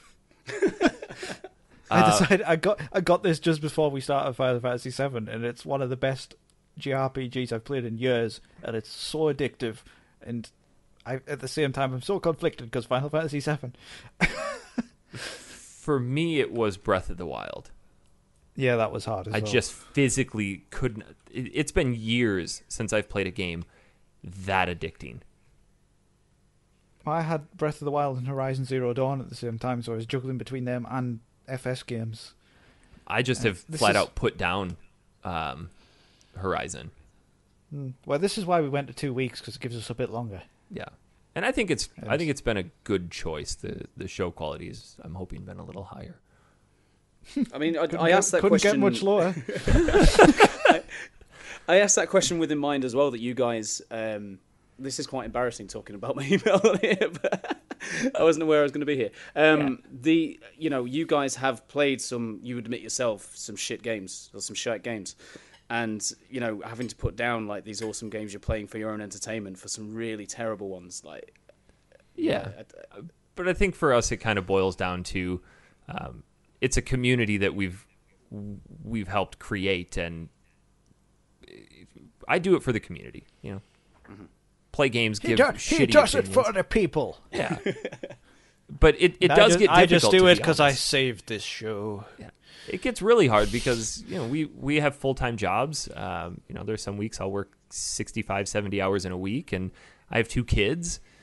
Things that we want to go and do, so I don't always have time to play a massive amount of games, but when it comes to prioritizing them, I prioritize the games for the show over the other games because this is something I want to continue doing. Mm-hmm. So right now, I've just backburnered all of my backlog of games. I didn't finish Nio. I don't have any time into Horizon. I've played almost 0 of the new Mario Kart that I bought. I've done no I Am Setsuna just because my time for gaming is so slim that I just play the games for the show now. That's dedication. It is. Plus, most of the games we play, I can play on some form of handheld, and that's a little more portable. You can play it on the shitter. Oh, yeah. Kids' Well, daddy's got to go poop. What I did for Earthworm Jim, like I can play it all on my PSP and just take it to work with me and play on my breaks and everything. It's much better. I like your second question. Comes from my recent bullying into replaying Final Fantasy VII by the Facebook community. You were Probably truly a good job bullied. They did. Yeah. Don't be a bitch. I loved that conversation. It just went. And then about 2 hours later, there was just a picture you posted of like, I caved. God damn it. Let's see. Oh, okay. Yeah, you asked, I haven't played it in a while, replaying it now, remembered how amazing soundtrack is. Definitely one of my favorites. What are some of your favorite video game soundtracks of all time? Funnily enough, Final Fantasy VII. Really? You don't say. Metal Gear Solid. No. Yeah. Final Fantasy 8. 8 for sure. Final Fantasy 9. Final Fantasy 10. Final Fantasy 10. Not 12. I didn't like 12 very much. Not 13. Not Definitely 13. not 14. 15, No. It was okay. I would because say, it had the old ones on. I would say one of my favorite video game soundtracks is Dark Cloud 2. Sonic the Hedgehog 2 and 3. Really? Really? I love those songs. I suppose. Another great thing I like to play on the piano as well. Sonic songs. Ooh. Streets of Rage 2. Oh, that's a funky soundtrack. It does. There's a song called Two Can Play at That Game. I forget who sings it. But the backing track of that would be perfect for Streets of Rage. It just fits perfect. Every time I hear it, I'm like, that could go in Streets of Rage. I like any of the Elder Scrolls soundtracks. Morrowind. The Oblivion soundtrack, the overworld for that. And a lot of it ties back to my memories of what was happening in my life during that time, listening to those. Like, I love the overworld for Oblivion, because that's when my wife and I were dating at the time, and she would just come over and she'd just want to watch me play this game, and she'd fall asleep watching me play it. No. Aww. Here's one. Super Mario Galaxy 1 and 2. Oh, yeah. God. So good. So majestic. Yes. Yeah. Somehow makes an epic game just even more better. Those games were so good. They should have just made another sequel to them. Although I'm sure Odyssey will be great. Let's hope. Mike, you finish out by speaking of the Facebook community. Did you want to expand upon your thought there? Oh, I mean, I can't remember my exact email, but it was just something along the lines of, big shout out to the Facebook community, because it provides daily laughs and good video game discussion. I think it's randomly started thriving a lot recently, and yeah, I'm really enjoying it. Good. Yeah, it's taken a while to build up, but I think now that people I'm so glad we did that, though, because we used to have a page where we couldn't really react to people as ourselves. We had to use it as the factory sealed thing, and we didn't really want that. We wanted to just talk to people, because we are just normal people who just talk about video games, just like everyone else. I'm really happy that random straddling photos are starting to show up. That is just my crowning achievement of the Facebook community. I think you could just die happy now, mate, to be honest. Because I straddled my way up the west coast of the United States. You did. You're going to have to up your straddling game. Right, there's some contenders on there. Oh, man, I could share some straddling ones. Who will ever be the king? Yeah. I see something that's going to straddle. I'm going to put it between my legs. That's it for questions. If you want to send us a question, factorysealed@manatank.com, or just post them on the whole Facebook page, facebook.com/group/factorysealedpodcast. I think that's it for this week. It is. It was a long one. Dan. Hello. How are you? Very well, thank you. How are you? Good. Oh, God, not this again. Well done. I was hoping you'd do that. We set you up with a softball pitch, and you just knocked it out of the park. Thank you. What the hell was I going to ask you? I don't know. Was this show everything you hoped it would be? It was fantastic. Thank you very much. Good. We've got 3 more of them coming. 2 more. And have you invented another disc? Are we playing the D-make? Yeah. Yeah. Then we're going to do Crisis Core. Then we're going to do a show all about Advent Children. Then we're going to go... Dirge of Cerberus. Yeah.